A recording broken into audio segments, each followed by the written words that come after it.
have finally solved the Loch Ness Monster mystery. Here's the spoiler, you ready? It's not a real monster.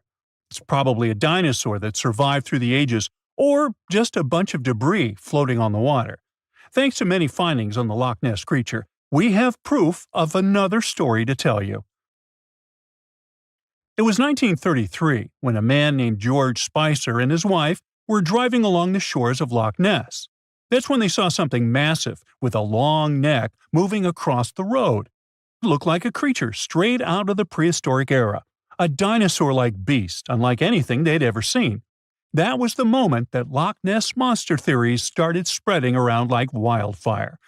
One of the most famous Loch Ness monster sightings came just a year later, in 1934, when a man took a photograph that became the most well-known image of Nessie. That's the nickname she was given. She? Anyways, the photo, known as the surgeon's photograph, showed a long-necked creature rising out of the water, and for years it convinced people that the monster was real. But years later, the truth came out. One of the men who helped take the photo confessed it was all a hoax. The photo had been staged after all. When the photo was published, it had been significantly cropped. This made the animal in the picture look much bigger than in real life, fueling the theories that the Loch Ness monster did in fact exist. In the 1960s, one of the first big scientific attempts to investigate the mystery of the Loch Ness monster happened. A research team took sonar equipment to the lake and spent hours scanning the waters in search of evidence of large creatures. What they found was puzzling. They recorded several objects moving deep in the loch, or lake, with no clear explanation as to what it was. Though the team didn't manage to capture anything definitive, this sighting helped fuel the belief that there was indeed something massive living in Loch Ness. After that, research about the mystery of the Loch Ness monster kept popping up. In 1972, with the help of underwater photography, some researchers managed to capture strange images, which got people's hopes up for a minute. But the truth is, this early research about the Loch Ness monster was far from conclusive. Now, of course, not everyone bought into the mystical, magical theories about the Loch Ness monster. Theory 1, from a professor of zoology at Oxford University, has made it clear that the monster is a biological impossibility. Hey, my pediatrician said that about me, too. Meanwhile, he says that no skeletal remains have ever been found in the region. Plus, no fishermen have ever caught anything resembling the creature in their fishing nets. For him, this works as proof that it simply can't be real. When it comes to the famous photos of the Loch Ness monster as evidence, well, that's pretty simple. The professor offers a more down-to-earth explanation. He argues that these images are either showing floating debris or birds, like cormorants, which have long necks and often appear to be low in the water. When people refute his suggestion, he takes us back to human psychology and explains that people often make mistakes and misjudge the size of things, especially when they just caught a glimpse of it, and even more so when they are hoping to see something specific. Now, many of those alleged photos depict an animal with a long neck and a small head, which has led some to believe that what they're seeing is a plesiosaur, a giant marine reptile that lived 215 million years ago and disappeared with the dinosaurs. The idea of a plesiosaur surviving all these years is a theory that's been around since the first sightings of the creature. But this researcher isn't buying it. He explains that no plesiosaur fossils have been found in the region dating to anything later than 66 million years ago. The idea of a prehistoric creature still lurking in the waters of Loch Ness just doesn't hold up scientifically. Then there's theory number 2, from a British naturalist who has spent over 50 years investigating the Loch Ness monster phenomenon. His conclusion is a little less dramatic. He believes that most people who report sightings of long-necked creatures are misidentifying other animals. He suggests people think they are seeing a sea serpent. Reports of sightings from the Loch Ness monster have been around since the 6th century CE, long before they were distilling Scotch whiskey or other explanations. Early reports of these sea serpents describe large creatures with long snake-like bodies and multiple humps. Some say the creatures were as big as boats, and many swore they saw something swimming in the waters. Many of these early sea serpent sightings may have been misunderstandings or exaggerations of normal animals in the loch, like large fish or even swimming birds. They could have been large eels, which are known to live in Loch Ness. These eels, especially when they're moving, might have given the impression of a long, undulating creature in the water. People who saw these eels from a distance, particularly in low light or misty conditions, might have mistaken them for something much more mysterious. Theory number 3 says something else. Nessie is just a series of standing waves. These happen when two boat wakes move in opposite directions, creating a big hump in the water that could look like a creature from a distance. Loch Ness enthusiasts even showed how it works, with footage from Fort Augustus, where a river meets Loch Ness. These enthusiasts had big plans to use drones with infrared cameras and special underwater microphones to search the loch. Now, Loch Ness is massive, stretching around 23 miles long and more than 700 feet deep. So, they thought they needed drones and infrared cameras to put an end to this discussion. But despite everything, they haven't found Nessie. But it's not only the Loch Ness monster that lacks scientific explanation. There have also been scores of sightings of Yetis and Sasquatches that no one can really explain. Folks have made movies, dreaming of finding the truth about these creatures. But, according to recent research and evidence, it looks unlikely that we'll ever find definitive evidence of their existence. Science says they can explain Sasquatch sightings, and this is how. Biologists who study wildlife using camera traps, which are set up in remote areas to capture images of passing animals, have long attempted to find elusive species. These cameras detect movement and snap pictures, providing invaluable data on the biodiversity of different ecosystems. As camera traps collect more photos over time, the number of species recorded grows. However, after a while, the number plateaus, suggesting that no new species are being detected. While it's impossible to claim 100% certainty, researchers say that after significant camera deployment, it's safe to say the likelihood of discovering new species, especially large ones like Bigfoot or the Yeti, drops significantly.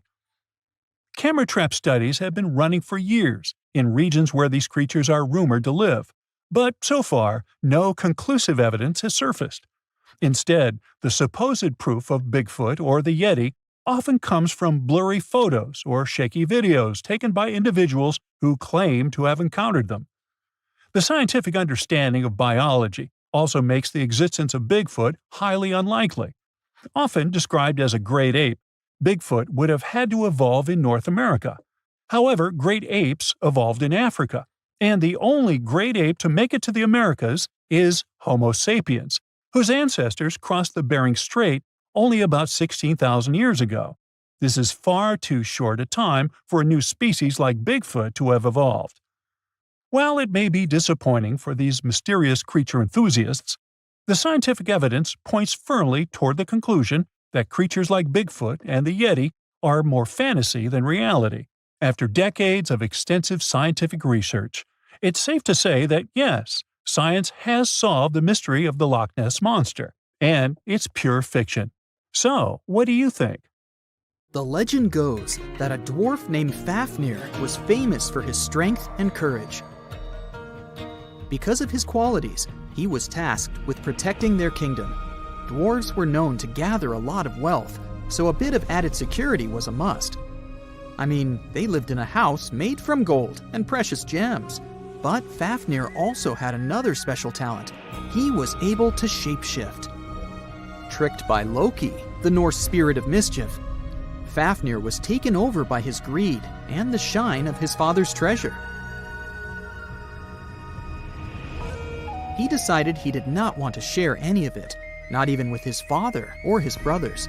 He stole it and ran away all by himself to a place he'd be hard to find, the middle of the desert. To protect his wealth, Fafnir transformed into a huge dragon. His new appearance looked like a huge snake, powerful and scary. His magical powers did not end there though. Because the dragon couldn't fly, he also spread poison all around his new home, so no one had a chance to survive if they wanted to take his gold away. Fafnir was soon defeated by a young hero named Sigurd. The legend of Fafnir tries to explain why family is more important than greed. It also shows the many magical powers dragons possess. But the most interesting part is that it's quite a good example of how dragons came to be in our tales. But hey, this is just one of the many stories mentioning dragons. Just switch on your TV or peek into any bookstore, and you'll surely stumble upon dragons somewhere. Variations of dragon-like creatures have been described in stories from all over the world, from Asia to Northern Europe. Most of these creatures are depicted with reptile-like bodies, wings, and claws. And the scariest trait of them all, they can breathe fire out of their mouths. The name of these creatures comes from the Latin word draconum, which translates to huge serpent. But let's take a trip down memory lane to see how it all started. An Asian historian, for example, discovered some fossils back in the 4th century BCE and decided that he'd stumbled upon dragons. It's easy to understand why he got so confused if you look at a fossilized Stegosaurus. It was 30 feet long, 14 feet tall, and covered in armored plates and spikes. The Nile crocodile might have gotten mistaken for a dragon too. It still exists today and lives in sub-Saharan Africa. But it may have been more popular in ancient times. When reaching maturity, Nile crocodiles can grow up to 18 feet long. But that's not all. It can even walk with its body off the ground, and some were even pictured standing on their 2 back legs. Goannas are dragon-like lizards that live in Australia. Large as they are, they also have razor-sharp teeth and claws, and are also known to even produce venom. It's easy to see why goannas may be the source for the Australian version of dragons. When humans first discovered whale bones back in the day, we had no idea these animals lived in the sea. Given their size, we surely must have thought they were dangerous. And because we rarely see whales, if we don't go underwater of course, they were poorly understood and easily mistaken for dragons too. Probably the most interesting source of dragon mythology is actually the human brain. In a book called An Instinct for Dragons, there was a theory which claimed that dragons existed in almost all ancient cultures because we had evolved to fear large predators to survive. We aren't the only mammals to do this. Monkeys have an innate fear of snakes and large cats too, for example. When you combine these natural traits with folklore, you get a lot of dragon stories everywhere, adapted to each region. Reptilian beasts with magical powers date back as far as the origins of human civilization itself. I'm talking about ancient Mesopotamia. Humans back then used to believe in all sorts of creatures, but their head spirit was Marduk, the patron of the city of Babylon. If you look at the artwork from back then, Marduk was depicted with a snake-like dragon at his side. It could be either nice or vengeful, depending on what mood it was in.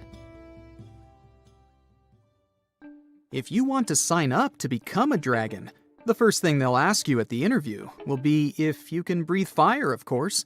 So scientists have tried to look into some ways that could make it real for dragons to breathe out fire without damaging their throats.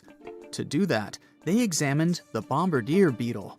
This eccentric insect can pack up some really hot substances in its belly. Once the creature gets bothered by something, it shoots out a fiery load of chemicals. In all fairness, it's not really fire, but it does burn, so it's close enough. Going back to dragons, they'd need to have similar glands in their throats to produce the same effect. But where do dragons come from? They didn't just appear out of nowhere, regardless of the source you consult. Some tales, like that of Fafnir, say that even humans can turn into dragons. But the most popular theory is that dragons start out as eggs. Some sources even draft a series of stages a dragon has to go through during its life. Everything starts with hatching. Dragons are said to eat their way out of those shells and break the sides of the egg. Then there's the wormling stage, which is what dragon specialists, or dragonologists if you like, call a newly hatched dragon. It's still small and weak, but don't worry, it can take care of itself pretty well. The rest of a dragon's life stages are pretty self-explanatory. There are grown-up dragons, then ancient ones. A dragon's life ends when it reaches the twilight stage. Some sources claim dragons never stopped growing. Others even say they never reach the end of their lives. They just pass on to another type of spiritual existence. Dragons are known to be the symbol of a lot of different things. But that all depends on their origin. In some regions of Asia, they are known to bring luck, power, and wealth. To become a powerful warrior in Britain, you'd need to first defeat a dragon. That's why you often see them on flags. The flag of Wales, for example, has a large red dragon on a green and white background. Western stories aren't as nice to dragons. They are often seen as evil and vengeful. Another myth associated with dragons is that they love gold and precious stones. This greedy side of their temperament seems to date back to ancient Greece, where dragons were tasked with guarding treasures. Some of these guarding dragons were seen in such tales as The Hobbit and in the Harry Potter series. As for dragons' magical abilities, they also vary a lot.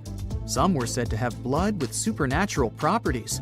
Some were rumored to be able to speak. Others were famous for their wisdom.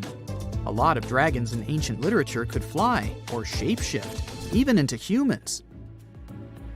Some real-life creatures got their names thanks to bearing a resemblance to dragons, like the dragonfly that has more than 5,000 subspecies we know about. It got its name from folklore tales, as Europeans in the Middle Ages saw it as an evil insect. Dragonflies were accused of some really nasty things, like biting people's eyes and mouths. But the creature that resembles mythical dragons most is a reptile called the flying dragon. They're seen in wooded areas of Southeast Asia.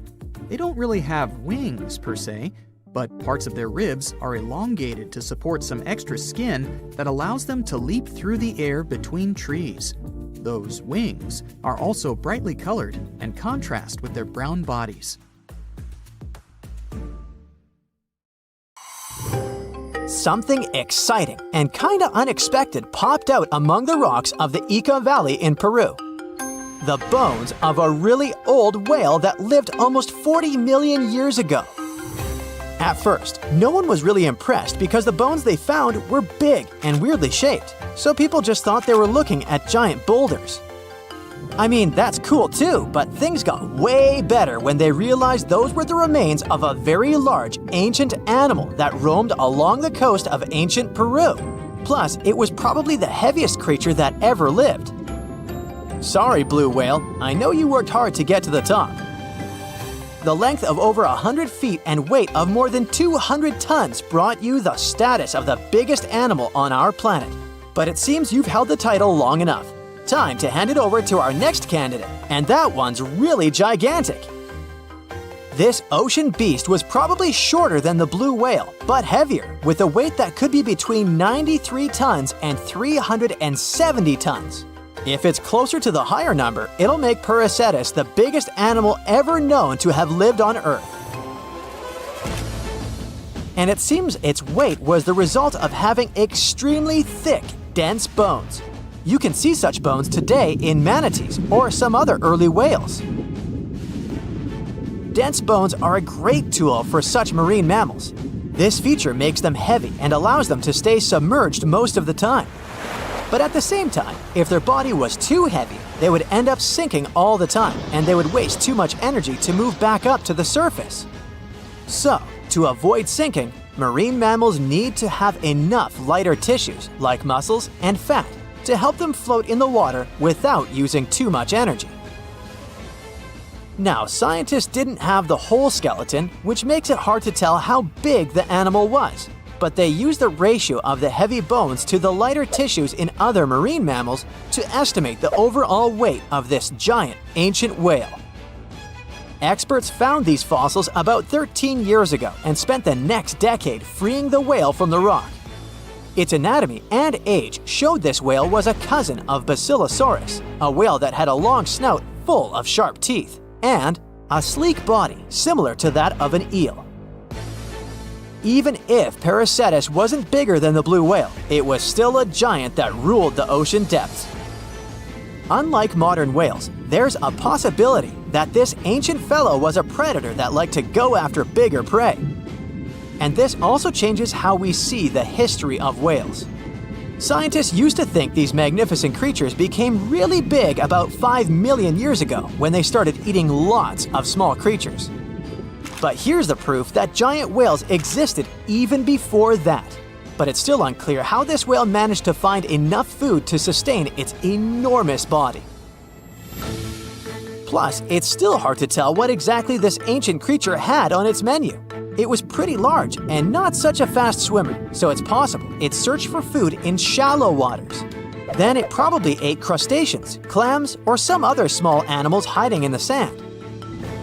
One theory says it was a scavenger, which basically means it munched on remains of everything that would come its way.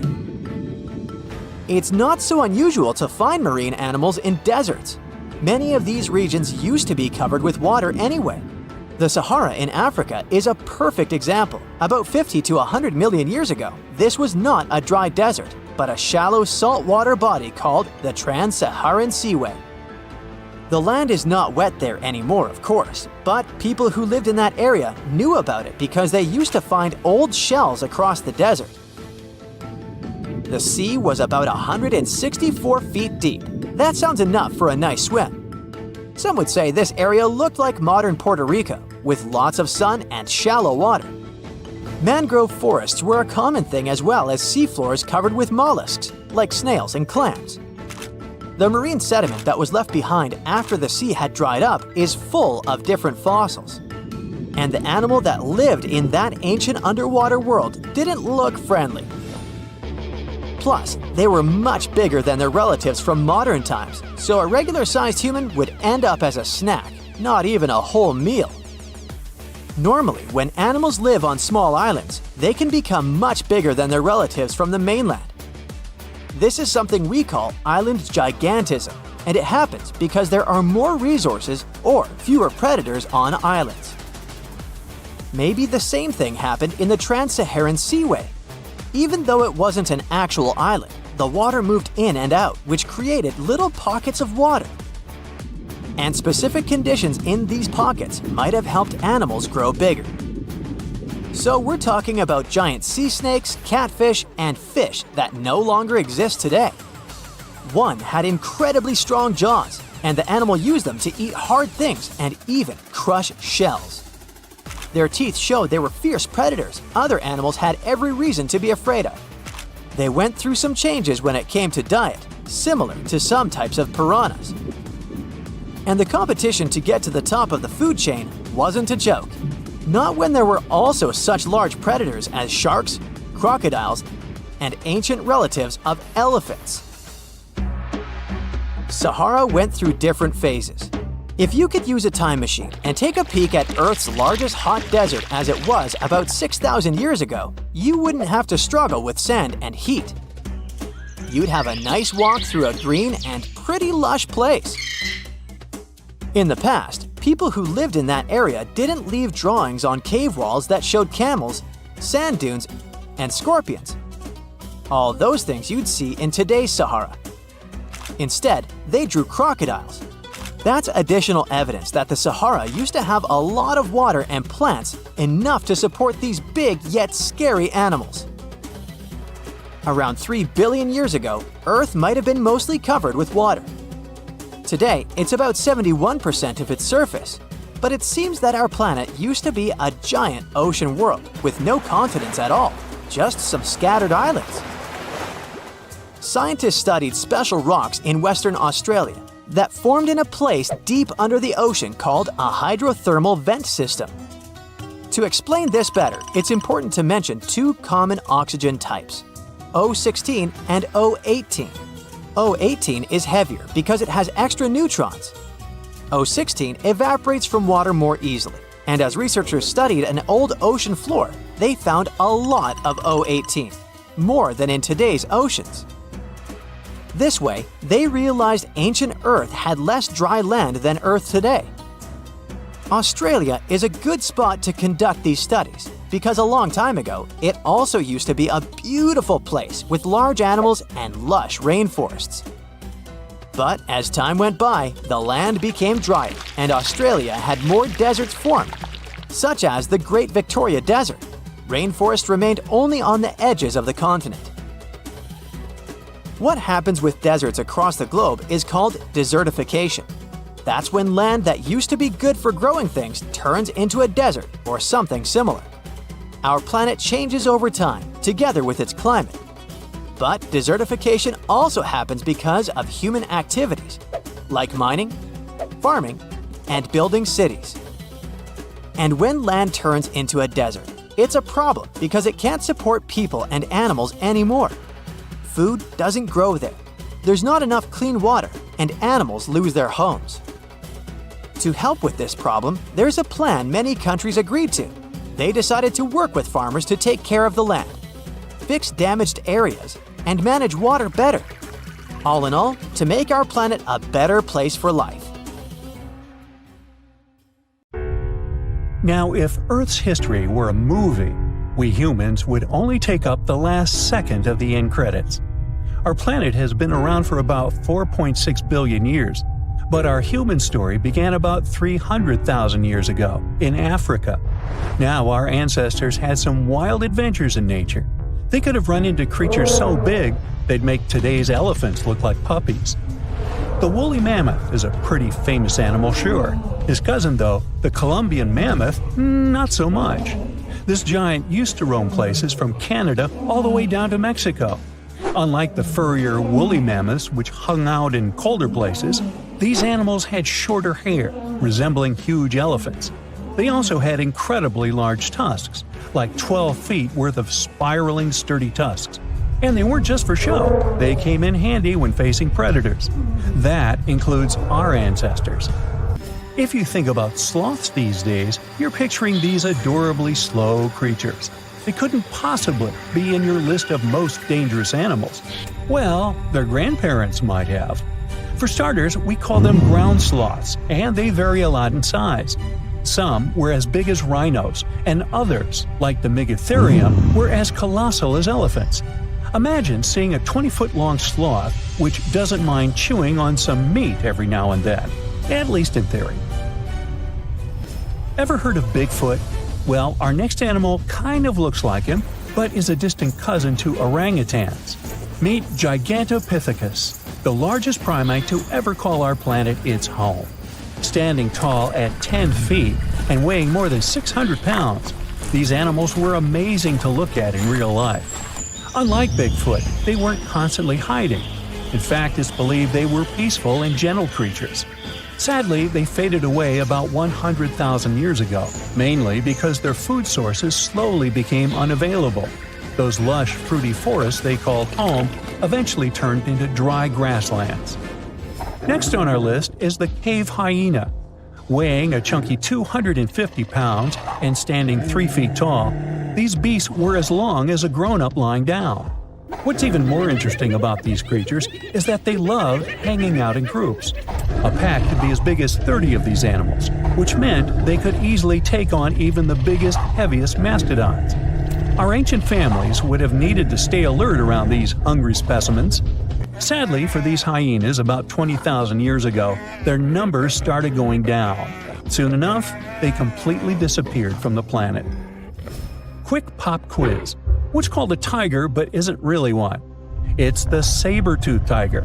I mean, sure, they belong to the feline family, but they aren't technically tigers. First appearing around 42 million years ago, in July, I think. Many of their kind were gone before we even showed up. However, early Americans might have bumped into a couple of specimens from this group. If that really happened, it would have been quite the encounter. Think of the biggest wild lion today or the hefty Siberian tiger. These big cats also had some incredible features hidden in their fur. They were good at sneaking around, hiding, and pouncing on mammoths bigger than themselves. Their bite wasn't that strong, but they could open their jaws wide, like twice as much as a lion. And although their teeth were a bit on the weak side, they had buff forearms to pin down their dinner, giving those big fangs a purpose. Not the kind of kitty you'd want to play with. Dire wolves made their debut about 250,000 years ago. They were like the gray wolves we know today, but a lot stronger. While wolves these days stretch out to about 6 feet and tip the scales at 170 pounds max, dire wolves were about 5 feet and about 150 pounds. Found all over North and South America, they had admirable jaws, biting nearly a third harder than their modern counterparts. Also, their favorite snack was horses.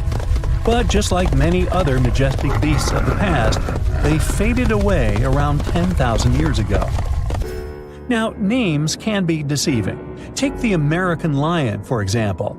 It's not really a lion, it's more of a panther's big cousin.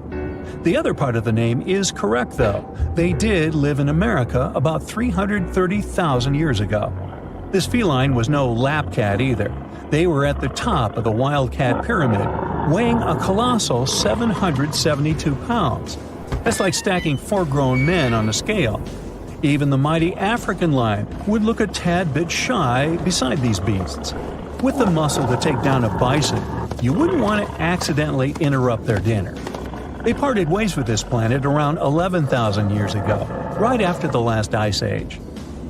Now, down in Australia, about 50,000 years ago, I wasn't around then, there lurked a relative of the Komodo dragon, the Megalania. Experts love to have debates on how big it was. Some say it stretched out to 23 feet. Others think it was just about 11 feet long.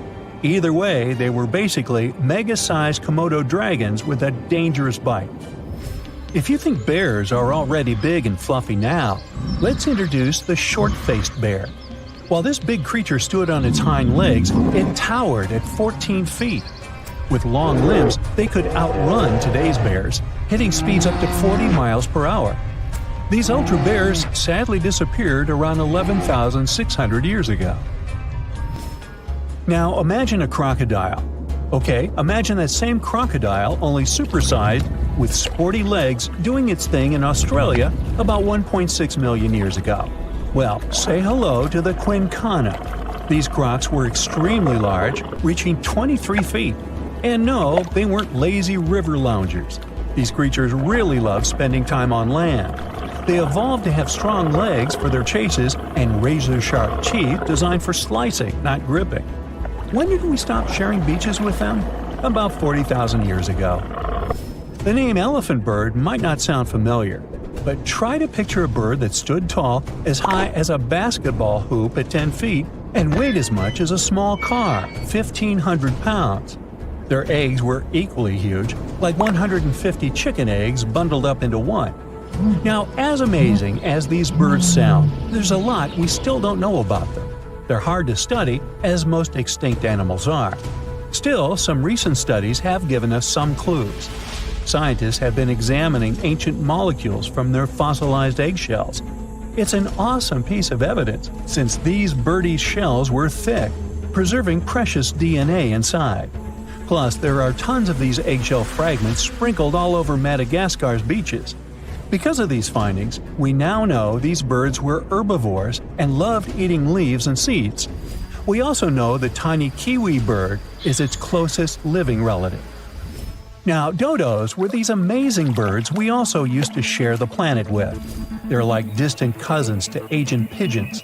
To give you some perspective, imagine a chunky bird weighing about 50 pounds. Similar to chickens, turkeys, and ostriches, dodos were also the types of birds that couldn't fly. Their wings were small, and they had the muscle strength of, well, a wet noodle. Now, you might have heard the word dodo used as a name for creatures that aren't that bright. Don't get confused, though, by this name. These birds were in fact intelligent. Scientists were able to figure that out by studying their fossils. It turns out that they were good at smelling stuff, unlike most birds that are all about the visuals. These creatures aren't around for us to study anymore, but that might change.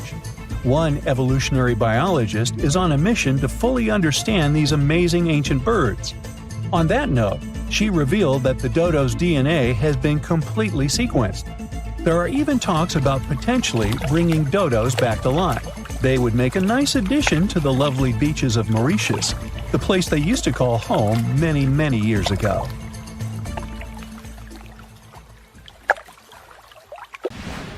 Now, you can't find living dinosaurs nowadays, which is a good thing, mostly, but you can still meet some creatures that might have gone to lunch with them. The frilled shark, for example, is a living fossil that comes from a family of sharks that have been around for about 80 million years.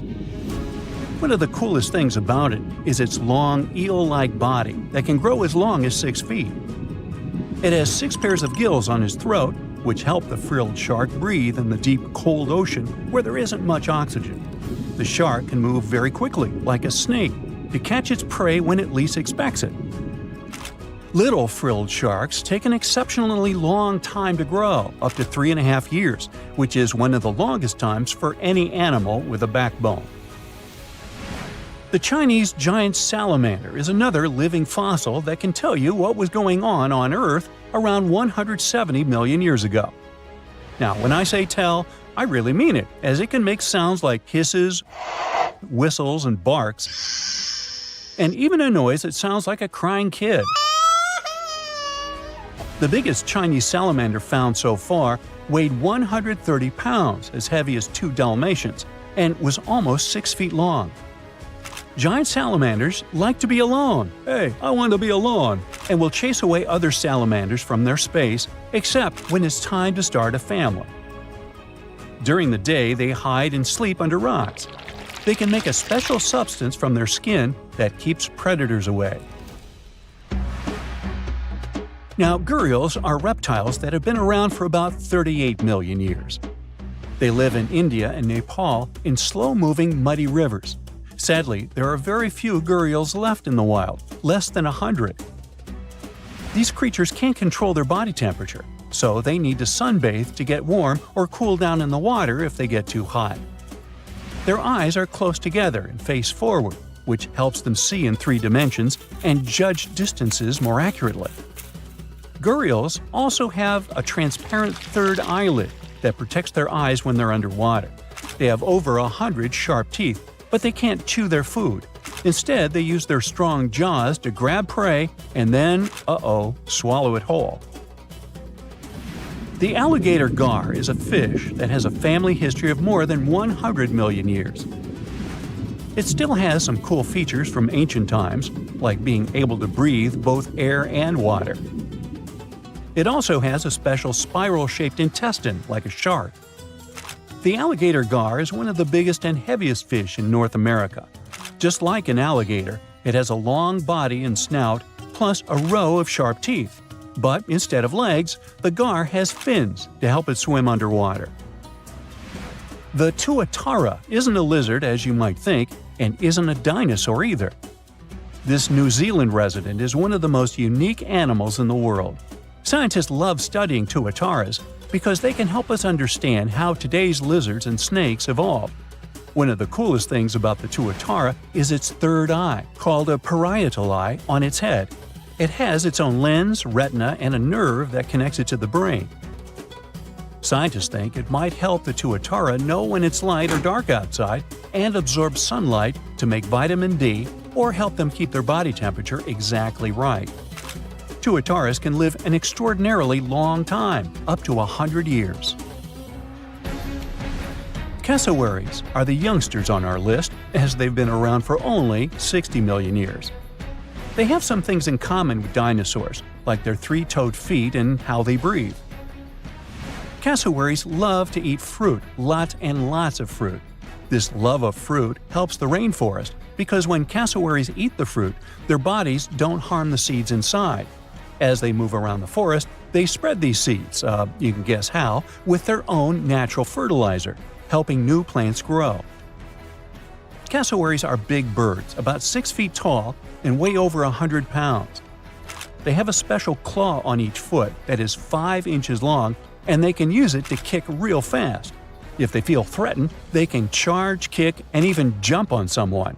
They can also leap up to 5 feet in the air. So, the best thing to do is stay far, far away from where they live. The order Notostraca is a group of crustaceans that you may know as tadpole shrimp or shield shrimps. These animals have been around for about 360 million years. They have a wide, flat shell that covers their head, and they have a pair of eyes on top. These creatures can be found all over the world in different kinds of water, like freshwater, brackish water, and even salty pools. They can also look different depending on where they live. Sturgeons aren't picky eaters and can snack on pretty much anything, from plants to small animals and other shrimps. Some of them are considered pests in places like California rice paddies because they stir up the mud, which blocks sunlight from reaching the young rice plants. Sturgeons are some of the largest fish species on the planet. They live only in the cool waters of the northern hemisphere and never travel below the equator. Even though they are huge, sturgeons don't have teeth. They eat by sucking food off the bottom of rivers, gulfs, lakes, and oceans. Scientists believe that sturgeons came from a group of fish that first appeared around 419 million years ago, long before dinosaurs even existed. Their ancestors survived a big extinction event that wiped out 90% of all species and went on to become the largest fish in many rivers in North America and Eurasia. Sturgeons can live up to 100 years old or even older. Female sturgeons can lay up to 3 million eggs at a time, but not all of the eggs eventually turn into real fish. Our next hero, the Pacific lamprey, has successfully lived through at least 4 mass extinctions. Its ancient ancestors evolved over 450 million years ago. These creatures have cartilage instead of bones and a third eye, which is a special light-sensing organ on top of their heads. Instead of a regular jaw, they have a mouth surrounded by teeth. They latch onto prey and sup up body fluids like real underwater vampires. And although he wasn't living underwater, the story goes that King Henry I of England might have lost his life because of a lamprey. The English monarch loved this fish so much that he defied doctors' orders to stop eating its flesh. He got sick every time he'd have it, but the lack of bones and the unusual taste made the royal fall in love with it. As a result, he got some scary symptoms from eating lamprey and eventually passed away. Can you say clueless? The elephant fish, also called the Australian ghost shark, has been on Earth for around 400 million years. Even though they're related to sharks, they aren't actually sharks. Instead of bones, their bodies are made entirely of cartilage. These fish have a special shiny tissue in their eyes that can make their eyes look like they change color from yellow to green. Elephant fish can be pretty tough and will fight back if they feel threatened. They like to be alone and usually don't hang out with other fish. Horseshoe crabs also deserve the title of survival champs, as they've been around even before dinosaurs, since 450 million years ago. 4 species are still roaming the ocean from Maine all the way to Mexico. Horseshoe crabs are more like spiders than ticks than they are like real crabs. They have 9 eyes, plus extra light sensors near their tails, so they can see really well. They breathe underwater using flap-like gills near their belly, and sometimes they use these gills to swim upside down. Every spring, when the tide is high, these creatures come up to the beach at night to mate and lay their eggs, and you can see hundreds of thousands of them. You're on vacation, taking a trip to the family estate set in the cold Scottish Highlands. An old ruined castle sits alone, a token of your family's heritage. You spent your childhood in the nearby forest chasing squirrels, and through adulthood, you have enjoyed walking every acre of it. There's always something new to be found. As you walk the millionth time through the trees, you find a small stone building. It's half covered in dirt and overgrown grass. Curious, you've never seen this before. You dig away at the dirt and pull away the grass, eager to learn what's within. You find a small, weather-worn door, large enough for a dog. Maybe it's a royal doghouse. You pull the old door and look inside. It's a small room with nothing in it except for an old sack. You grab the sack, taking a closer look, trying to identify the fabric. But wait a minute, there's something inside of it. You look inside and find an egg about the size of an ostrich. Dogs don't lay eggs. Looking at the egg closely, you notice it's very old and heavier than you expected. You shake it gently, feeling the sensation of liquid inside. Suddenly, you feel some energy coming from it. Shocked, you attempt to throw the egg away but stop yourself. For some reason, you feel a sense of longing towards the egg, as though it belongs to you. You hold it close, protecting it, and carry it back to the homestead. You sit by the egg, lying on the kitchen table, waiting and expecting something to happen. Your eyes become heavy, and slowly they close. Just as your eyelids touch, the egg wriggles slightly. You open your eyes in response, but the egg remains still. Did I imagine it? It wriggles again and again, and now it's constantly shaking. The egg rolls around on the table, cracks begin appearing, and something inside is hitting the shell with great ferocity, desperate to be released. Finally, the shell breaks open with an almighty thrust from the small resident. It stands with its arms stretched into the air and squeals out to the world, I am free! You look towards what should be a bird of some sort, but this is a very strange bird. 4 legs, wings, reptile skin. It's a dragon. Wait, what? A dragon? Yes, a dragon. It says to you after reading your thoughts. How? What? You're struggling to find your words. You are the descendant of these holdings, are you not? You nod, confused even more because it can speak.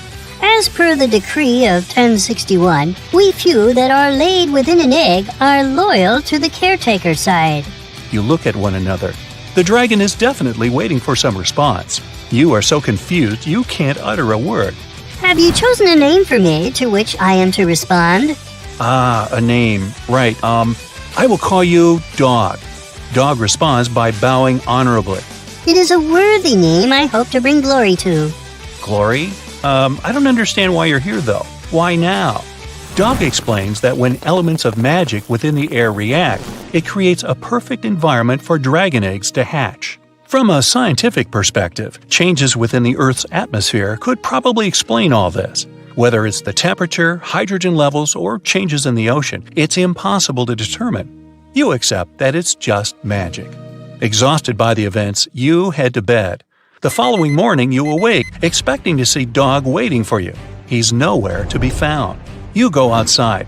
It's all very quiet. No birds are singing. The distant sheep are also quiet. Suddenly, Dog flies down. He's grown to the size of a cow. He's grown way too fast, though you think you know why. You try not to imagine what he's been up to. First lesson, human, get on. Dog positions himself to allow you onto his back. You don't question him, trusting that he knows what he's doing. Without warning, he begins to run fast toward an open clearing, just like an airplane, as he gathers enough speed. With the force of the wind, you both take off. You speed through the air, gaining altitude. You hold on tight. Passing through near misses between trees, Dog makes immediate turns, and you wish you were safely on the ground. You can hear Dog's voice within your head. You will act as my eyes as well, watching from where I cannot.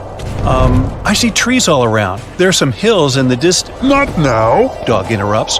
You will look out for danger, not observe the scenery. You are flying for some hours, and you have no idea where you might be. You're too concerned about hanging on, and it's cold. You should have brought warmer clothes. Now jump. You jump without hesitation, trusting Dog's orders, but you quickly regret this move as you fall to the ground. The distant trees below are quickly becoming larger. Spread your arms out and grab on.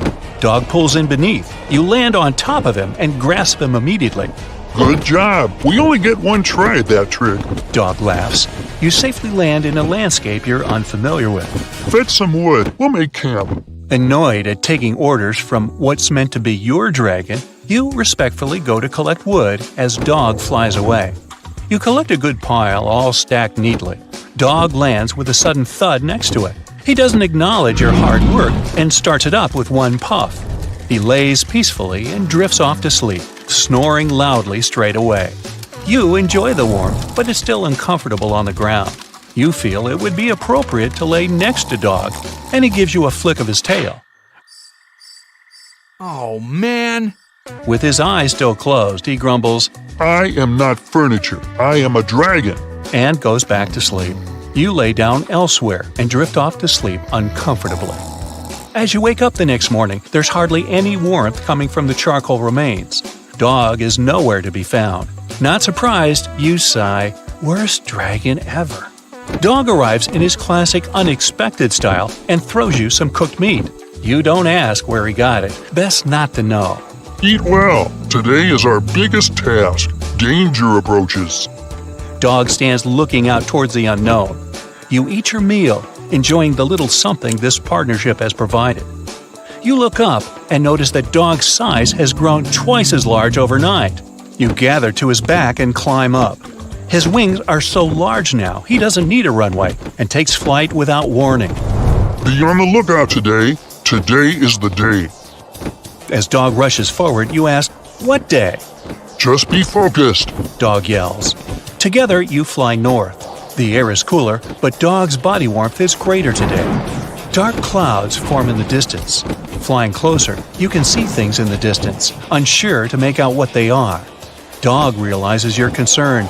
Ice squirrels. What? The same magic that allowed me to hatch brought them from the ice. They will want to turn the world frozen. Only we can stop them. You're concerned as you observe their numbers. There might be dozens, if not hundreds, and possibly more hiding in the clouds behind them. As you approach, Dog speeds toward them, fending them off, breathing fire and biting. You hold on tight, trying to avoid the sharp ends of their wings. Their numbers are too many. Dog is becoming overwhelmed.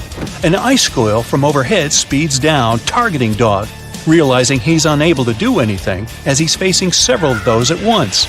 You leap towards it. You hit it in midair. It's like hitting a stone wall. You make no effect apart from distracting it. It flicks you away and you fall. Dog sees you, but he's unable to help, so he cries out to you. You fall helpless to the ground. I've got you. You can hear a girl's voice. She grabs you by the arm, pulling you onto another dragon. You smile and then turn around to see that there isn't just one, but dozens more, all flying to save Dog. The group of dragons targets the ice squirrels, rescuing Dog. Then they turn to defeat the remaining ice squirrels. Regardless of the number of ice squirrels, the dragon force easily defeats them. The remaining flee even further north. The dragons and their riders land together, gathering to meet one another. Dog abruptly lands next to you. You turn to the girl that saved you. "Do you get along with your dragon?" you ask. What do you mean? We're best friends. She laughs and hugs her dragon.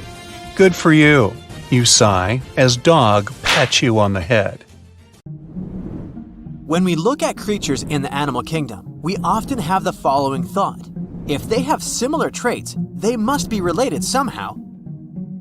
Zebras, horses, and camels must have some common ancestor. Same goes for dogs and jackals. Somewhere back in their lineage, they must have some common great-great-great-grand wolf, right? Well, the way evolution works in nature is way more complex. Take, for instance, convergent evolution, which is when different creatures evolve independently from each other but end up having similar traits. We only need to look at sharks and dolphins to see how this works. At first glance, they look very similar, aquatic creatures with some species having roughly the same size. But turns out they're mostly unrelated. Sharks are fish. They reproduce by laying eggs and evolved to have the ability to sniff out blood in the water to feed themselves. Dolphins, on the other hand, are mammals. They're friendly and have a way more interesting social life. Take bottlenose dolphins, which have their own special whistles that they use similar to how humans use their names. Not only do they develop this type of whistle to introduce themselves to other dolphins, but they can also learn such names so they can better communicate with each other. Sure, sharks and dolphins did have a common ancestor, but this one lived in the sea almost 300 million years ago. It's safe to say, dolphins and sharks aren't even cousins these days. Another more shocking example of convergent evolution is that of whales and bats. Most of the creatures we can name on the top of our heads use light and sight to understand the world around them. But there is a specific set of creatures that relies on sound to paint them a picture of their environment. What they do is they emit a sound which bounces back to them depending on the object it hits. This ability is called echolocation. Animals that have this feature emit sounds at frequencies above human hearing, called ultrasound. Those sound waves bounce off objects while they move around, allowing them to figure out where they are in a certain space. Echolocation is mostly used by toothed whales and by some species of bats. What's similar in both of these animals is that they need to hunt in the darkness. Despite this, they echolocate in very different ways. Bats, for instance, use their throats to generate ultrasound from their mouth or nose. Then, they proceed to listen for changes in the echoes. Their echolocation is so finely tuned that they can distinguish targets less than 0.01 inches apart, even if their target is moving.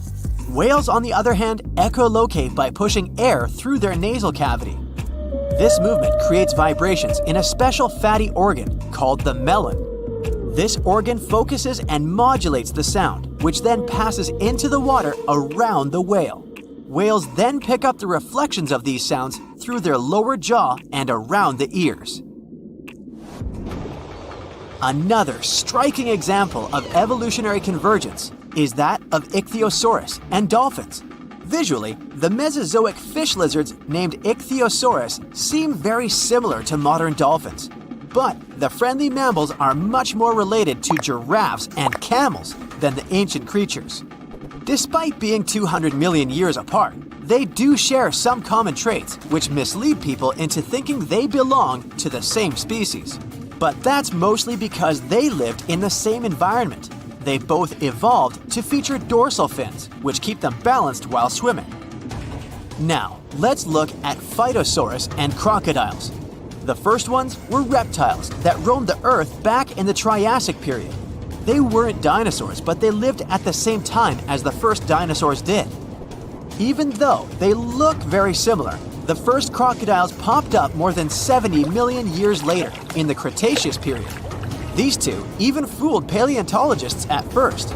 They initially assumed that phytosaurs were the ancestors of crocodiles. Placodonts and turtles look similar too. Placodonts, however, appeared about the same time as the dinosaurs did, somewhere around 235 million years ago. Like modern turtles, they lived in marine environments, but they were surrounded by predators.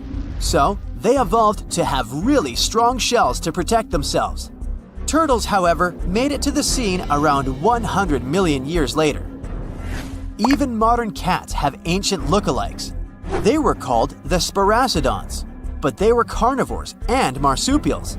They used to live in the South American area and resembled the saber-toothed tiger, which is now extinct.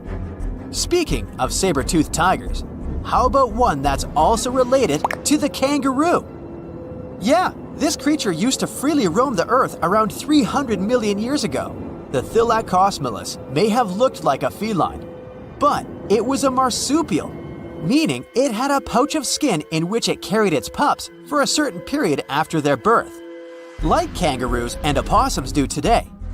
It's difficult to estimate what they looked like since a full skeleton has never been found, but we do know they weighed between 180 to 260 pounds. When we picture a present-day elephant, we always imagine them with their tusks protruding upwards. Well, that's not how their ancestors did it. About 20 million years ago, there lived a prehistoric elephant-like creature named Deinotherium.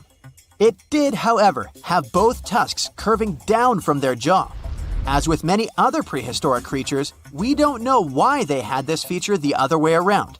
But one theory suggests they used them as anchors. By securing themselves to riverbanks, they were able to safely sleep without drifting off. The last thylacine passed away in the early 20th century. Their extinction was one of the most tragic natural events in modern times. For the last 2,000 years, they have been known to live only on the island of Tasmania. Despite the name, they looked more like foxes than felines. However, thylacines were marsupials rather than placental mammals like foxes. The Two Lakewalabe was one of the most beautiful and majestic creatures ever to have lived. It used to be found in Australia and New Zealand. They were very similar to the kangaroos and featured fine fur with shifting bands of darker and lighter gray across their backs. Surprisingly, they were dubbed monkey face, but they had no connection whatsoever to modern monkeys, apart from both being mammals. What made them so special was the way they moved around. Their standard movement consisted of 2 short hops, followed by a long one. After that, the wallaby would simply stare into the sky. Don't be fooled though, the Two Lakewalabe was extremely rapid. Females were generally taller than males, and they appear to have been quite sociable animals, at times being particularly fond of a certain location. They were also nocturnal. Hyracoodonts and horses share a lot of similar features, but hyracoodonts used to exist in the Eocene and Oligocene periods, and they went extinct around 23 million years ago. In their whole group, they featured very diverse species and came in many different sizes, from the small pony-like to the colossal Paraceratherium, which is one of the largest land-living mammals ever to exist. Modern horses, however, appeared around 2 million years ago. Let's do a little experiment together. Start by stretching your arms out. If you were to draw a line from your fingertips to your shoulder, it would measure around 28 inches. Now, try to picture an insect with a wingspan this big. Hold on a minute, you won't need a large can of bug spray, don't worry. They're extinct.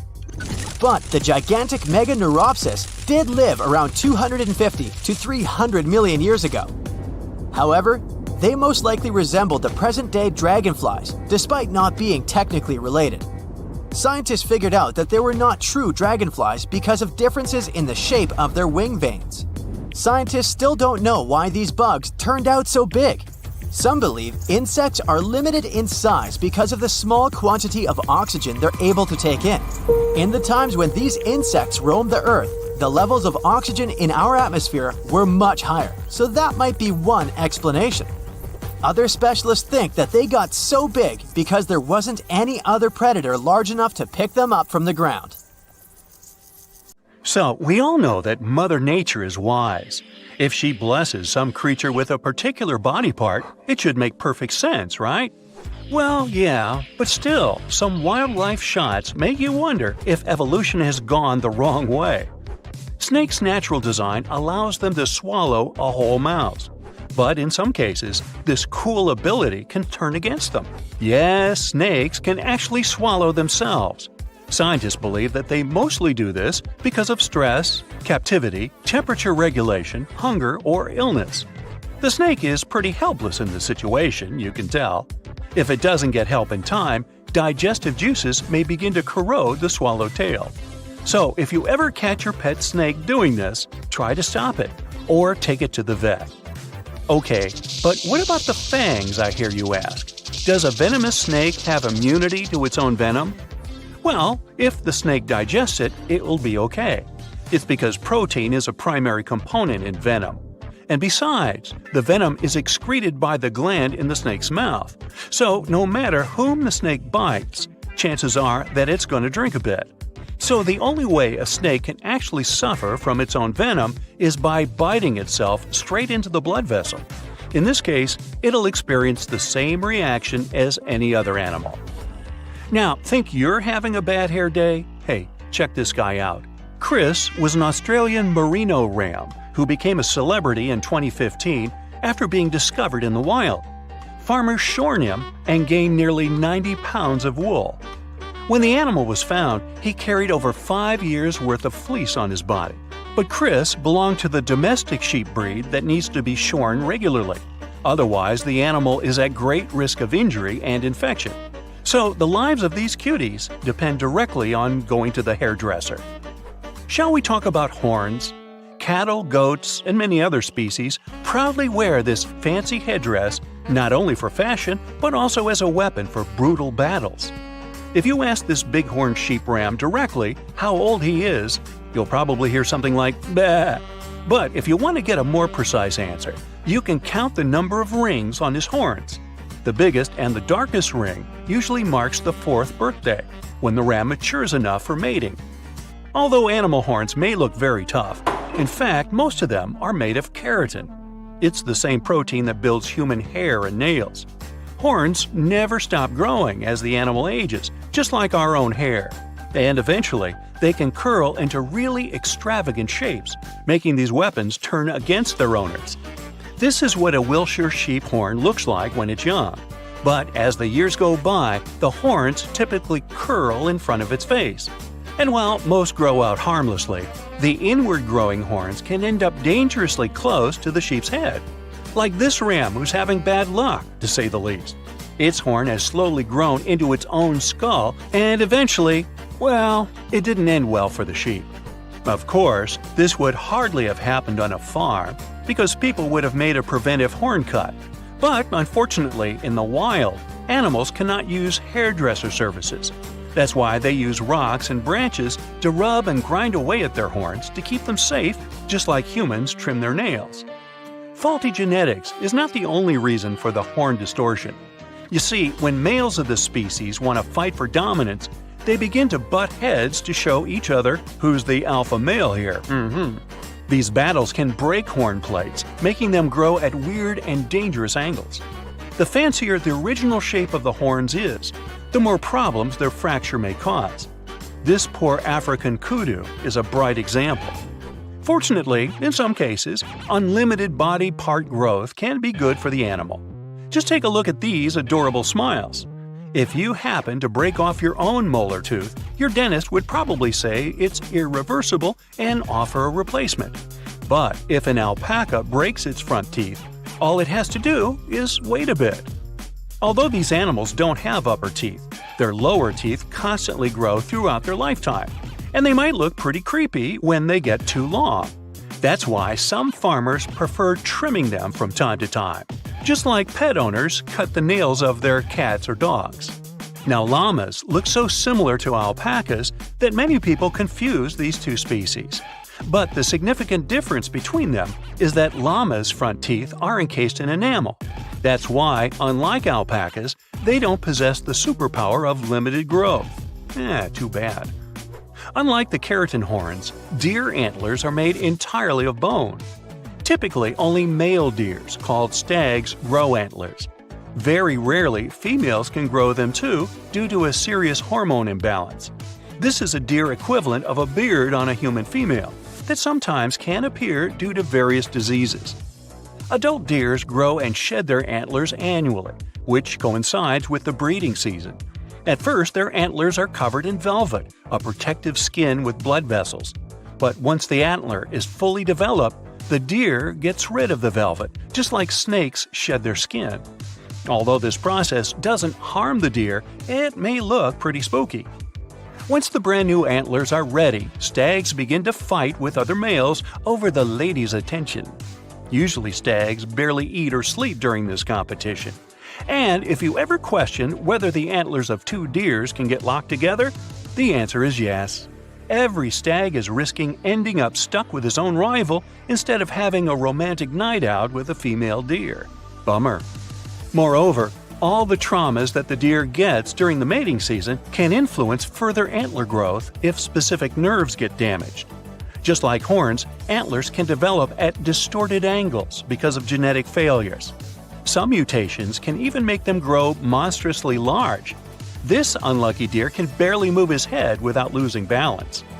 Also, if a deer breaks one of its legs, its body can speed up the healing by sacrificing the bone and blood material from one of the antlers, and thus this antler will get thinner and weaker. And speaking of facial extensions, we cannot skip the tusks. Please meet Babirusa from Indonesia. This ancient boar first emerged over 35,000 years ago. It's easy to confuse these big tusks with horns, but they are actually upper canines. They tend to pierce through the skin of the boar's face as it matures. Scientists believe that these intimidating tusks have evolved as a tool to protect eyes and throat while fighting with other males during mating season. But this design doesn't seem very thoughtful.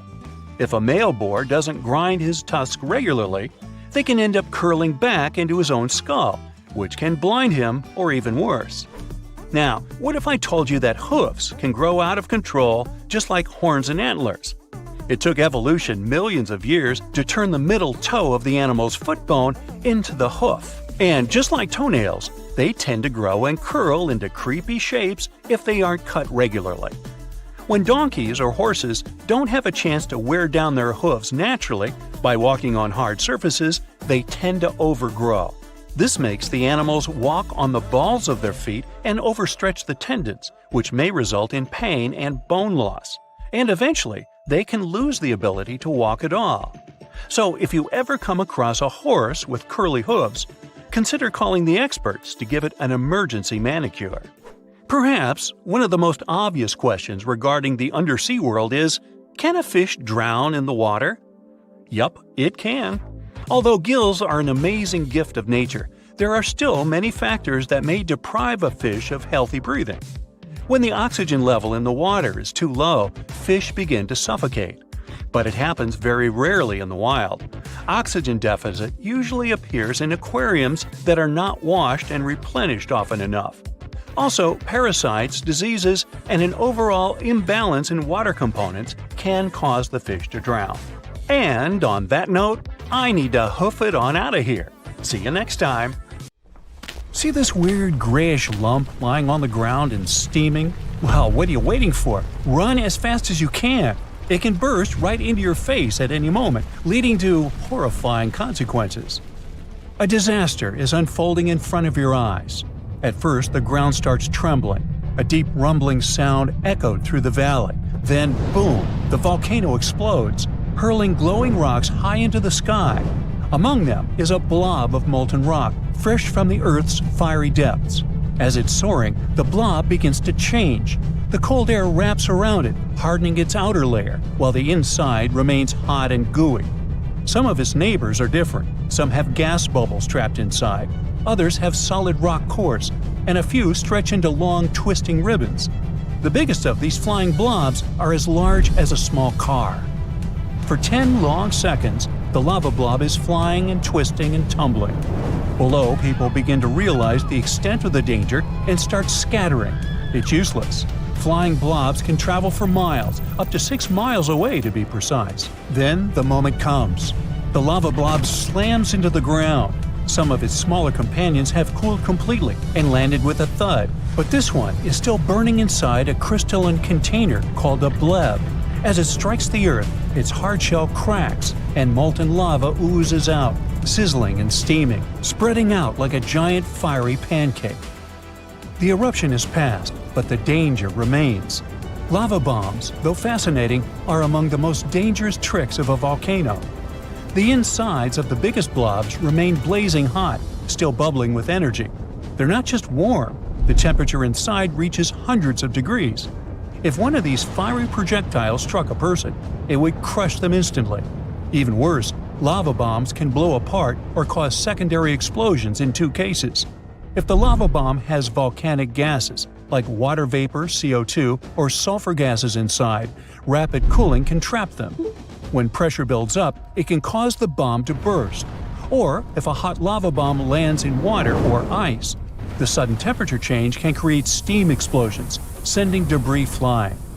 Lava blebs come in different shapes, depending on how fluid the magma was when it was ejected. Their forms are also shaped by how they travel through the air and how they land. Ribbon blebs form when very fluid magma is thrown out in long, stretchy blobs. As these break apart in midair, they create thin ribbon-like fragments that land intact. These blebs often have fluted textures and small air pockets inside. Spherical blebs also come from highly fluid magma, but instead of forming ribbons, they're shaped by surface tension, which pulls them into nearly perfect spheres as they cool. Spindle or almond-shaped lava blebs start off similarly to spherical ones, but as they spin through the air, they stretch into elongated football-like shapes. One size usually ends up smoother than the other, showing how it moved when it fell. Cowpie blebs, yep, the real name for them, form when very liquid lava doesn't cool before hitting the ground. Instead of solidifying in the air, it lands while still molten and flattens on impact, spreading out in irregular roundish shapes that resemble, cow patties. There are also bread crust blebs that occur when the outer layer of a lava bomb hardens during flight while the inside remains hot. As the interior expands, it cracks the hardened shell, giving it a texture similar to the crust of a loaf of bread. Cored lava bombs have a hardened shell surrounding an inner core made of older volcanic rock, pieces from an earlier eruption, or even fragments of the surrounding landscape. Whatever shape a lava blob takes, you should watch out for one during a volcanic eruption, even if you're miles away from the epicenter. But lava blebs aren't the only danger you should watch for when wandering around volcanoes. Sometimes, when small drops of lava are thrown from a volcano, they can stretch into thin, elongated shapes as they cool. If they form small teardrop-like shapes, they're called Pele's tears, after the Hawaiian volcano and fire deity. If they become longer, thinner strands, they're known as Pele's hair. In this case, you can notice something that looks like golden mats of fine hair covering the ground. These aren't strands of human or animal hair, but delicate threads of volcanic glass. They form when gas bubbles in lava burst, stretching the molten rock into long hair-like fibers. Pele's hair can be incredibly thin, sometimes just 1 micron thick.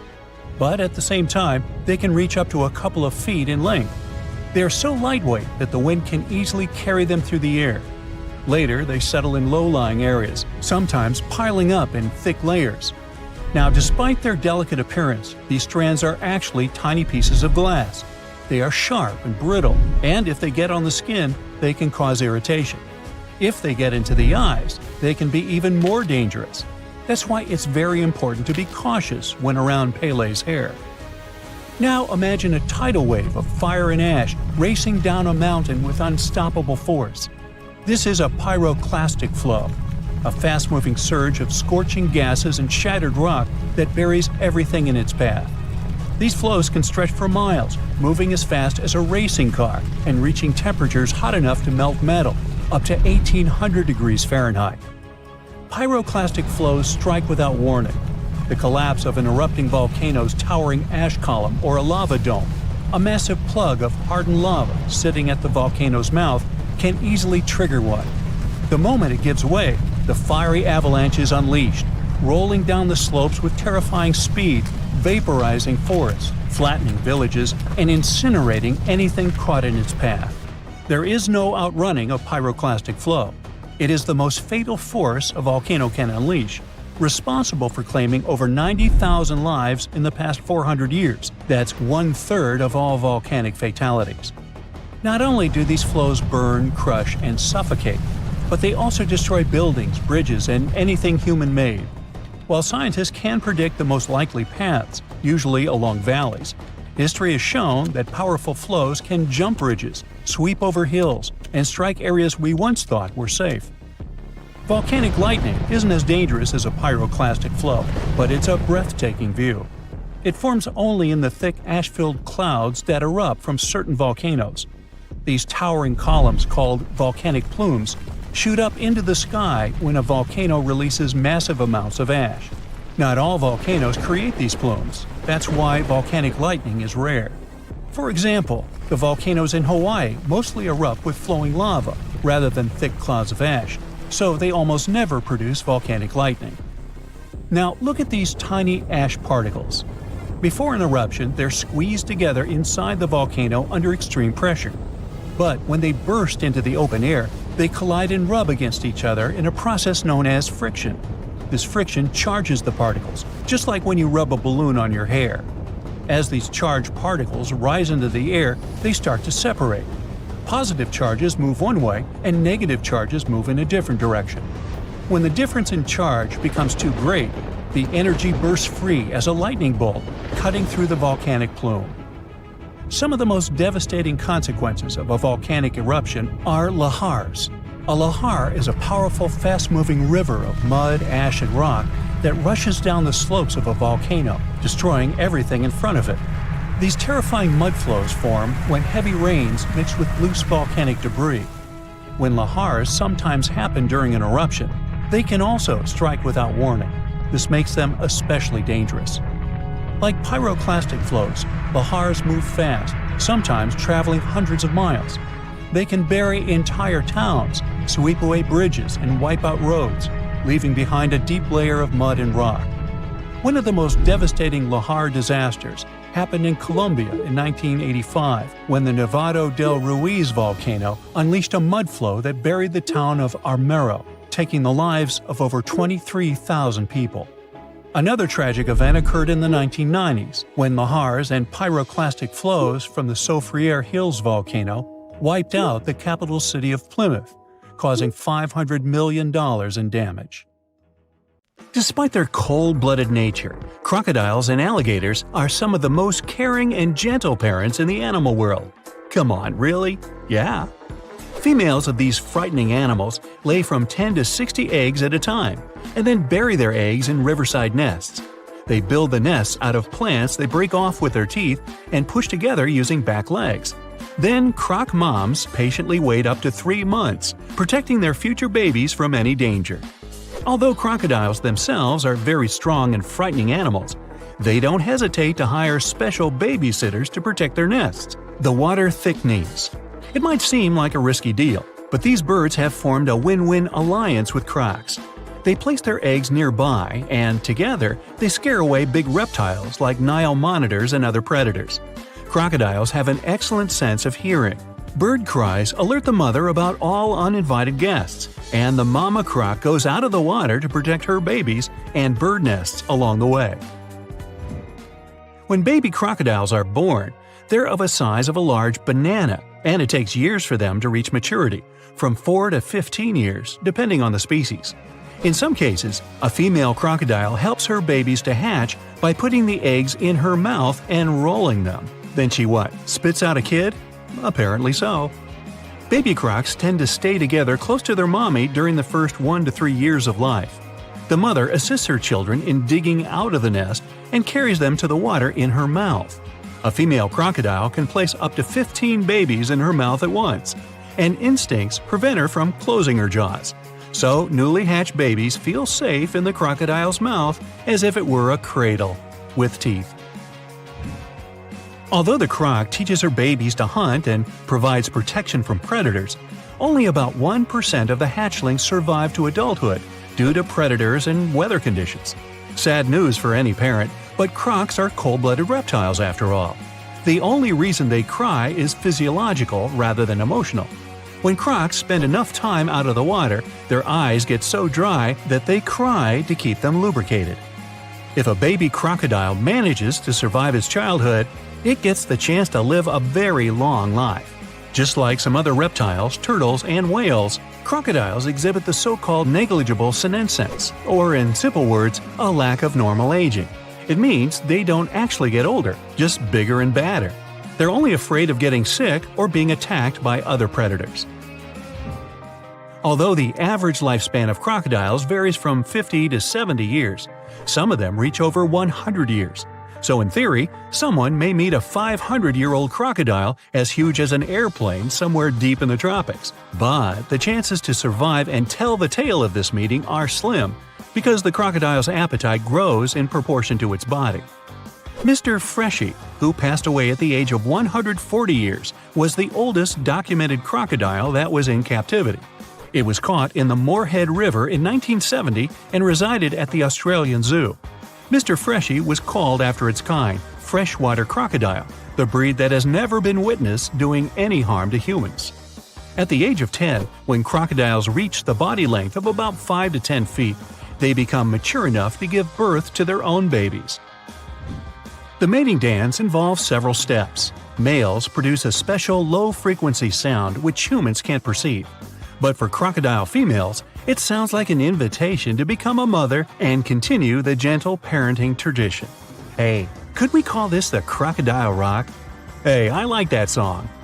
Of course, crocodiles are not the only animals that demonstrate surprisingly high family values and dedication. Polar bears, for example, are very attentive and take time to teach their cubs all necessary survival skills in the cold climate. While the babies are still in their mother's belly, polar bears construct a special space by digging into deep snowdrifts.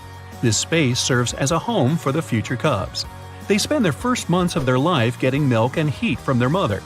Polar bears usually give birth in a period between November and January and don't allow the cubs to get out until spring. The newborn's fur is very fine, and they're not yet ready to face severe colds. Once the cubs emerge from the den, the mother bear begins to teach them how to survive in the outside world. Babies mimic her every move, learning how to swim, hunt, build dens, and migrate. Mother will fight off predators and larger polar bears and hide her cubs from any threat. After 2 to 3 years together, babies learn everything they need to know and leave her. but they'll still be able to recognize their mother throughout their life, which lasts up to 30 years. Another example of caring motherhood can be found among our close relatives, primates. Gorillas, chimpanzees, and bonobos, a cousin of the chimp, embrace and kiss their newborns just like humans. While feeding their little ones, primate females release special hormones associated with motherhood feelings and gentleness. When it comes to breastfeeding, orangutans are the champions. This process may continue for up to 8 years. In the wild, orangutan mothers nurse their offspring for up to 7 years, which is longer than any other primate. During this period, mothers teach their infants to find food and build sleeping nests on their own. The bond between female orangutans and their mothers is stronger than that of males. Daughters may continue living with mothers until they reach the childbearing age that equals 15 or 16 years. Yeah, they just won't move out. Just like humans, apes may have mother issues that impact their social life. Maternal support helps young primates to gain dominance and mating success when they grow up. On the other hand, apes who didn't get enough nurturing in their childhood tend to have fewer children when they reach maturity. Meanwhile, males of African elephants don't fight for dominance because all important issues are resolved by females, and every calf in the herd is cared for by everyone equally. A young elephant mother gets the assistance of her sisters and older aunts while giving birth and raising her child. That's why elephants are considered some of the most protective moms on the planet. Herds of female elephants and children tend to travel together in a special circle. They put the youngest members of the group inside the circle to protect them from predators. Also, older elephants will adjust the pace of the herd so the calves don't get tired and lag behind. Females in the social group will communicate with babies using affectionate gestures and teach them how to find food. And everyone packs their own trunk. By the way, girl elephants are very attached to their mothers and will typically remain together until the mother passes away from old age. And the average lifespan of elephants is around 65 years or even more. Mothers bear the cubs for 2 years of that time, so no surprise they're so attached to each other. Giraffe females also have a long pregnancy period, 15 months. But it makes sense because the giraffe calf is already on its feet very soon after birth. Mother nurses giraffe babies for about 9 to 12 months. When she needs to go find some food, she will hide her babies or ask other giraffes to look after them. Like humans, giraffe moms need to stay awake. They can afford to sleep from 30 minutes to a couple of hours a day. And even that in extremely short periods, like 5 to 10 minutes at a time. The remaining time is dedicated to guarding and protecting her babies. Emperor penguin mothers are not afraid of difficulties either. After laying an egg, the female leaves it with a male who protects it from any threat. Meanwhile, the mother takes a long journey of up to 50 miles to reach the ocean shore and catch some fish. When the fishing is over, she returns to the hatch site to feed the fish to her newly hatched babies. Seafood! Using the warmth of her own body, the penguin female keeps the younger generation safe and warm. Meet Costello. He's a Brazilian reef octopus. But Costello isn't a regular octopus. While watching him, scientists began to suspect that he might be experiencing nightmares. When he was sleeping, he was changing colors, making some wild movements, expelling water, and even releasing ink. They decided to study Costello for a while. His behavior during sleep resembled stress and fear. The study showed that he might see vivid dreams, which are, at times, spooky. Well, as just one octopus, these cute underwater creatures are known for their intelligence and sometimes human-like behavior, so it's entirely possible that they see dreams just like we do. In Costello's case, he might be haunted by memories of tough times off the coast of the Florida Keys. Poor Costello has a rough past. He lost a tentacle to a predator before captivity, so maybe that's what he sees in his dreams. If proven true, this discovery could reshape how we perceive intelligence and awareness in both animals and humans. Well, it turns out plants can talk. Well, kind of. Scientists found out that plants actually make ultrasonic clicks when they're stressed. Imagine tomatoes and tobacco plants in a jam. They're making sounds like popping bubble wrap, but way too high for us to hear. These are called ultrasonic signals, and they might be their way of indicating stress. That would mean that plants can communicate with each other, and stressed plants prefer to be drama queens and let everybody know about their troubles. They make around 30 to 50 pops and clicks per hour. Calm and healthy plants don't do nearly as much. And not only do plants talk, but even have their own language. They make different sounds depending on whether the plant is experiencing thirst or is bothered by a snipped stem or something else. Moreover, some of them are so dramatic that they start ringing alarms even before they show signs of dehydration, when they know they're getting close to it. Scientists aren't sure why they do that, though. They believe that it might involve cavitation, a term that means air bubbles dancing in the plant's plumbing. Plants that sing these symphonies include corn, wheat, grapes, and even cacti. That is quite a big discovery in agriculture. We could use it to check if our crops are thirsty and stuff like that. So now we'll be eavesdropping on plants and deciphering their secret language. Okay, time for some universal news. Recent studies are shaking up what we thought we knew about the universe's age. Our findings during the last decades showed that the universe must be around 13.7 billion years old. However, a new study shows that it might be almost twice as old, up to 26.7 billion years. Keep in mind that it's not proven, so for now, the official number stays the same. Scientists were using the time since the Big Bang and studying ancient stars to measure the universe's age. But some stars were playing hard to get, looking older than the universe itself. For example, the ancient star Methuselah, which is estimated to be around 14 billion years old, which would be older than our universe. Also, the James Webb Space Telescope caught galaxies looking super mature just a few hundred million years after the Big Bang. All this poses some hard puzzles for astronomers. But this new hypothesis combines the expanding universe theory with something called the tired light theory. It suggests that light loses energy as it zips across cosmic distances. Combine this with the expanding universe theory, and bam! As the universe expands, the light loses energy, so we simply can't see all the super ancient stars that are very far away from us, which is why we could make a mistake in calculating our universe's age. The new model also pushes back when galaxies started forming. It suggests that those early galaxies spotted by the Webb telescope took way longer to form than we originally thought. This study is a serious shakeup in the scientific community. If we made such a huge mistake in calculations, we'd have to rethink the very fundamental astrophysics principles. That would be a giant leap, and we'd have to make a huge makeover of almost everything. Which is why we need to be very cautious about it. So while scientists test this new theory, we just have to wait for the results. Now, these aren't the only space news. The new AI technology is already being actively used for scientific research. This time, AI is helping us to look for signs of extraterrestrial life. Researchers in SETI created machine learning algorithms that would help us sift through the cosmic noise faster and more efficiently. When you point a radio telescope at the stars, it's like turning into a celestial radio station that's full of different signals. We catch everything from pulsars to radio galaxies and earthly interference.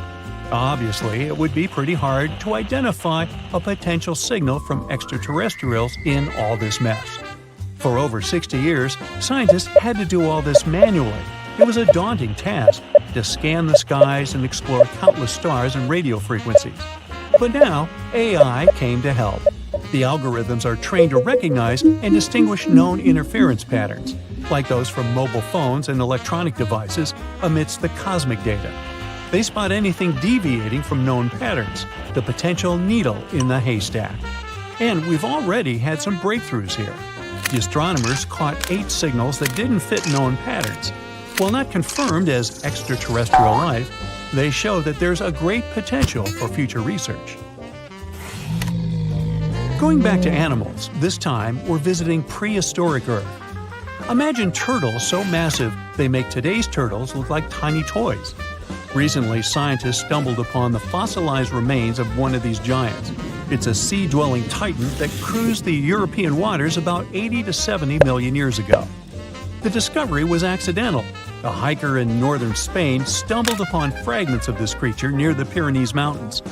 This turtle was roughly the size of a rhino, around 30 feet in length. Just to give you an idea, this creature would be about the size of an average car. It shows that extreme sizes were more common before an extinction event. The turtles we know now, of smaller, still substantial sizes, dominated afterward. But the ancient oceans were filled with giant turtles munching on mollusks and jellyfish. This discovery also challenges the idea that gigantic turtles were exclusive to North America. The existence of this turtle proves that these colossal reptiles were hanging out in European waters too. So this might be just the tip of an iceberg, and you'll want to steer around that one too. And finally, NASA's James Webb Space Telescope has made a great discovery. It detected a crucial carbon compound in space. It's called methylcation, and this tiny molecule, even if it might seem insignificant, could help us unlock the secrets of interstellar organic chemistry. Carbon is incredibly important. Carbon molecules are building blocks that construct everything from stars to planets to, well, us. It's the key ingredient for life, and scientists are eager to understand how it shaped our existence on Earth, and if it could do the same elsewhere in the universe. And methylcation plays a very important role in the creation of complex carbon-based molecules. That's why it's very cool that we discovered methylcation, even if it's very far away. NASA scientists found it in a young star system. This system is chilling about 1,350 light-years away from us, in the Orion Nebula. The star in this system, which is smaller and a bit weaker than our Sun, is bombarded by intense ultraviolet light from nearby hot, young, massive stars. You'd think such strong UV radiation would destroy complex organic molecules. But the research team believes that it might actually kickstart the formation of these carbon compounds. Maybe stronger stars and their insane radiation levels actually work as energy sources for life. They set off a chemical chain reaction, which results in complex carbon stuff like plants and animals. Seems like we found yet another puzzle piece.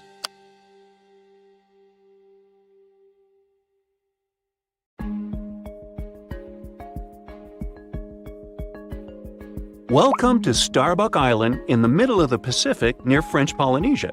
Even if the name brings to mind a strong coffee smell, you will find no frappuccino there. The island is uninhabited. It's also pretty tiny, just 5.5 miles east to west and about 2 miles north to south. The island is so small, New York City could fit in 18 such islands. Seems like there can be zero interesting things, but Google Maps have something to surprise you. A couple of months ago, there was a viral TikTok video about a weird saucer-shaped object found on Google Maps on Starbuck Island. The video racked up over 5 million views in 2 days. The creepiest part is that there's a long streak traversing almost the whole island. It looks as if someone had to brake with all their might, but failed, and it resulted in a crash of that saucer-looking vehicle. Could that be another possible proof that we aren't alone in the universe, and someone tried to visit us and couldn't drive very well? All these speculations are blood-chilling, and the users believe no one knew the true story behind those traces and the saucer. Little did they know that back in 2009, a group of explorers visited the deserted island. They made a couple of videos that were uploaded to the net. Thing is, the island didn't used to be that deserted. In the 19th century, Starbuck Island was used for guano mining. A tiny clarification here. Guano is bird and bat droppings. Yeah, droppings mining doesn't sound quite convincing, but guano is rich in phosphates, and phosphates have a lot of uses and can be used as fertilizers. So, since there were some people on that island, they had to construct a sort of temporary settlement, which they did. Now, back to Google Maps. Do you see that angle? Right. The satellite picture can be compared to the pictures and videos made in 2009 by the explorers. Another point proving that this weird object has a terrestrial origin is that there are some trees on the island, which is bizarre. These trees aren't native to coral limestone terrain, and they were definitely planted by people. Mystery solved. The saucer-shaped object is not an extraterrestrial vehicle, but what remains from a settlement. And the traces stretched out across the island? Who knows? But it's definitely nothing out of this world. Another TikTok user claimed they saw zombies on Google Maps. Let's see if this one is true. First off, the video scared over 1 million people who watched it.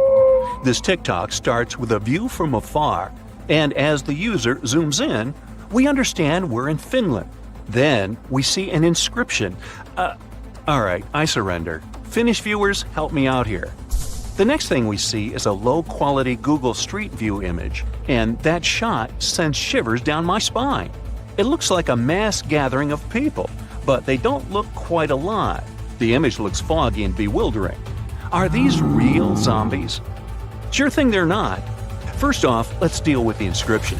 It translates to English as "a quiet people's facial artwork by this person." So, he is a Finnish dancer and choreographer and intended the silent people artwork to be part of his performance. But now it's an independent art piece.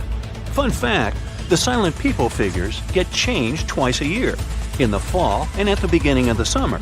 They get all the clothes from donations. Bang! Another myth debunked. Bright side 2, TikTok myths 0. Right, now take a look at that pic. Anything weird you've noticed? Right, it's a 3-legged girl. The satellite picture was taken in Croatia, but there's nothing to worry about. These are nothing but Google Maps issues. Thing is, the technology used for Google Maps purposes has a curious algorithm. Each object gets photographed several times, and then the resulting photos are stitched together to achieve the most accurate image. In most cases, it works, but sometimes it seems like the technology tries too hard, and it results in extra details and sometimes extra limbs people have in the photo. And if we're going to have a 3-legged race, then I'd bet on her. There's nothing that can escape the all-seeing satellite eye, right?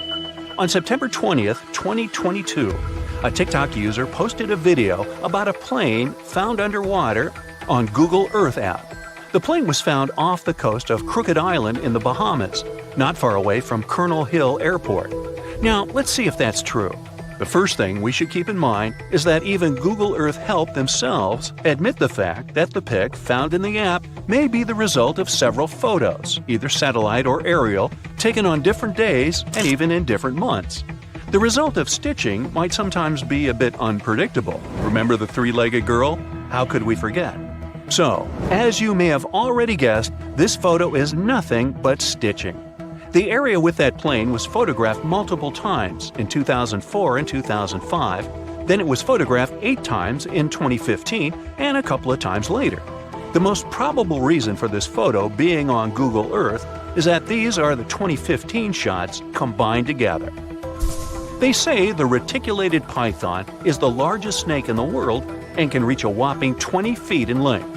There's a record of one such python found in 1912 that reached 32 feet in length. However, users found an even more staggering snake on Google Earth. On March 24, 2022, another mind-blowing video was posted on TikTok. The video got over 200,000 likes. Imagine the views! This time, the user claimed that a mega-skeleton of the extinct Titanoboa was found on Google Maps somewhere in France. It was hard to judge from the image, but the skeleton was estimated to be about 100 feet long and could have certainly been the longest snake that ever existed, if the snakes had had such a skeleton in reality. So it's the #1 reason why this one is not a snake. You see, snakes have somewhat thinner ribs, and the skeleton in the picture looks way more massive. Another curious thing about this skeleton is that it turned out to be made of steel. See what I'm driving at? It's not a real skeleton, but a stunning 425-foot-long art installation. It's called this French name, which means ocean snake in French. The installation was created by a Chinese artist, Wang Yongping, and it's free to visit. The cool thing about this installation is that it only appears with tides, so it looks like a real archaeological excavation. Well, the artist made a monkey out of millions of users. If you ever travel to France, you can go check this extraordinary piece of art. It's located in this place, not far away from that place. Sometimes, Google Maps shows something that never existed. Meet Sandy Island. For a long time, it was believed to be located near New Caledonia in the eastern Coral Sea. It all started when Captain James Cook included it in the charts back in 1774. He never visited it, but it was later included in several more charts as a precaution against reefs. At the time, it was standard practice. Plus, the area was, and is still, swarming with pumice sea rats. These are the masses left after an underwater volcanic eruption, so such a precaution was a necessity. This way, the island stayed in the charts until 1974. A flying recognition campaign claimed there was a lack of appearance of that island, and Sandy Island was deleted from the charts. Google Maps appeared back in 2005, and the island, surprisingly, was there, even though it had been previously undiscovered. It got removed from Google Maps only in November of 2012. Now there is nothing but black pixels, but there used to be a darkened sea area.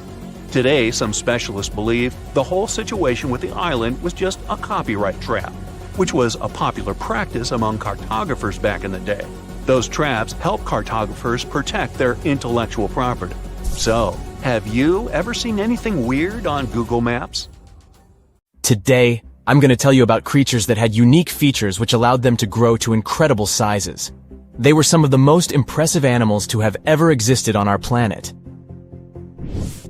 The Gigantoycus is a genus of sauropod dinosaurs that lived approximately 97 million years ago in what is now South America. Scientists think it was one of the largest land animals ever, with a length of up to 100 feet and a weight of up to 100 tons. A farmer stumbled upon a giant leg bone while tending his cattle. That's how he discovered the first fossils of the Gigantoycus in Argentina in 1987. Further excavations uncovered more bones, revealing a massive dinosaur that would have dwarfed most other animals of its time. The Spinosaurus, meaning spine lizard, is a genus of theropod dinosaur that lived around 97 million years ago in what is now North Africa. It is believed to be one of the largest carnivorous dinosaurs to ever exist, with a length of up to 60 feet and a weight of up to 23 tons. The Spinosaurus is known for its distinctive elongated sail-like structure on its back. It was likely used for thermoregulation. It also had long crocodile-like jaws that were lined with sharp teeth. This allowed the creature to catch and eat large prey, such as fish, crocodiles, and other dinosaurs. The first fossils of the Spinosaurus were discovered in Egypt in 1912. The sperm whale, Physeter macrocephalus, is a species of toothed whale that is the largest toothed predator on Earth. It also has the largest brain of any animal species. It is found in oceans all over the world and can dive to depths of up to 7,000 feet in search of food. You can easily recognize sperm whales by their massive, block-shaped heads, which can measure up to 1/3 of their total body length. They have dark brown or grayish-blue skin and a distinctive wrinkled appearance. The Titanoboa is an extinct genus of a giant snake that lived approximately 58 million years ago. It is considered to be the largest known snake ever. It could grow up to 42 feet and weighed around 2,500 pounds. The first fossils of the Titanoboa were discovered in a coal mine in Colombia in 2004. This discovery meant a lot because it provided insights into the size and behavior of snakes during the Paleocene era, as well as the overall climate and ecosystem of the time. The blue whale, Balænoptera musculus, is the largest animal on Earth, measuring up to 100 feet in length and weighing as much as 200 tons. These marine mammals are found in oceans all over the world and can live up to 90 years. Blue whales have a long, streamlined body that is usually blue-gray in color with mottled patterns. They have a small dorsal fin and 2 pectoral fins that are about 1/3 the length of their body. Blue whales feed on tiny shrimp-like creatures called krill, and they eat a lot. A single adult blue whale can eat up to 8,000 pounds of krill in a day. The Ichthyosaurus is an extinct genus of large, bony fish that lived during the Jurassic period, approximately 155 million years ago. It is believed to be one of the largest fish that have ever lived. Some estimates suggest that it could grow up to 55 feet in length. The first fossils of Ichthyosaurus were discovered in England in the 19th century, and more recent discoveries have been made in other parts of Europe, South America, and Africa. Despite its enormous size, the Ichthyosaurus was a filter feeder, similar to modern-day whale sharks, and likely fed on plankton and other small organisms. The creature did it by simply swimming with its enormous mouth open, filtering water through its gills. The pterodostro is an extinct species of flamingo-like birds that lived approximately 35 million years ago. They were relatively small birds with a wingspan of about 2-3 feet. And they were known for their distinctive long, narrow beaks equipped with comb-like structures used for filter feeding. The pterodostro lived in shallow bodies of water, like lakes and lagoons, and mostly fed on small crustaceans and other tiny organisms. The animal filtered them from the water using the comb-like structures on the inside of its beak while swimming through the water. The African elephant is the largest land animal on Earth and one of the most recognizable ones. There are two species of the African elephant, the savanna elephant, Loxodonta africana, and the forest elephant, Loxodonta cyclotis. You can see them in various parts of sub-Saharan Africa. These creatures can be identified by their large size, gray skin, and long trunks.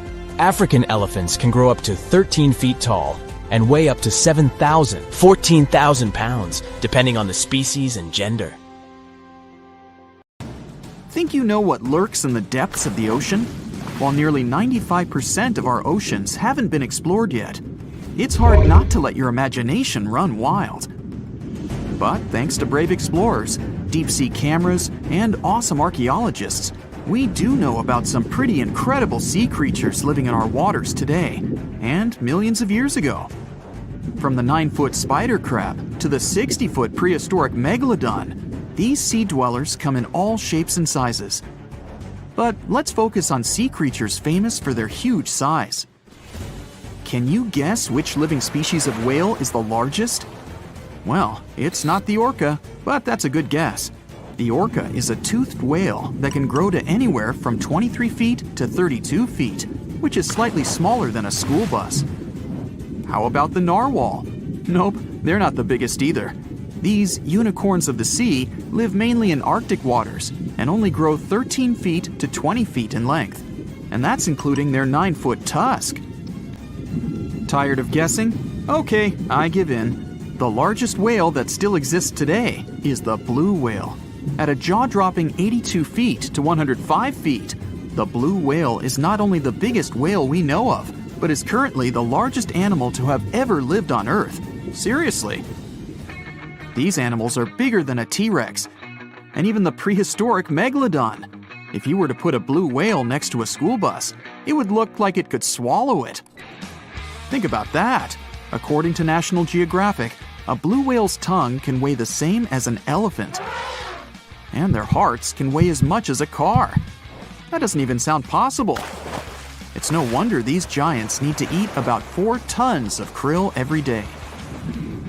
While there aren't too many animals living today that can compete with the blue whale's epic proportions, there is an entirely different species that is a good contender, and it's not quite what you would expect. It's a jellyfish. No, I'm not talking about the little jellyfish that wash up on the shore and ruin a perfectly good day at the beach. I'm referring to the lion's mane jellyfish, the biggest jellyfish around. This invertebrate can grow up to 120 feet long. They also come in different gorgeous colors like red, purple, or even shades of orange. As if their length wasn't impressive, the lion's mane jellyfish boast a whopping 8 sets of 70 to 150 tentacles. That means they can have up to 1,200 in total.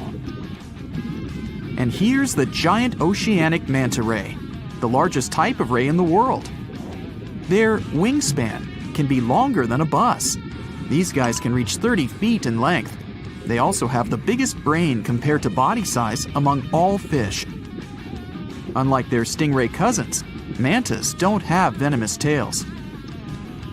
And while the lion's mane jellyfish and the blue whale are yet to be beaten for the longest sea creature, there is one marine creature that can grow even larger in length. The Portuguese Physalia physalis, tentacles and all, can reach a length of 165 feet long, and that's according to mentalfloss.com. While this thing may look a lot like a jellyfish, it's actually known as a siphonophore, and there are hundreds and sometimes thousands of them that are genetically identical. Their long tentacles help the organism catch prey, and its sting is fatal to most animals, even humans in some cases.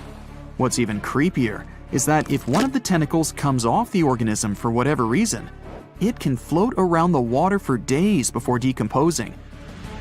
Even if it's detached, this tentacle can still sting you. But don't go running out of the ocean just yet.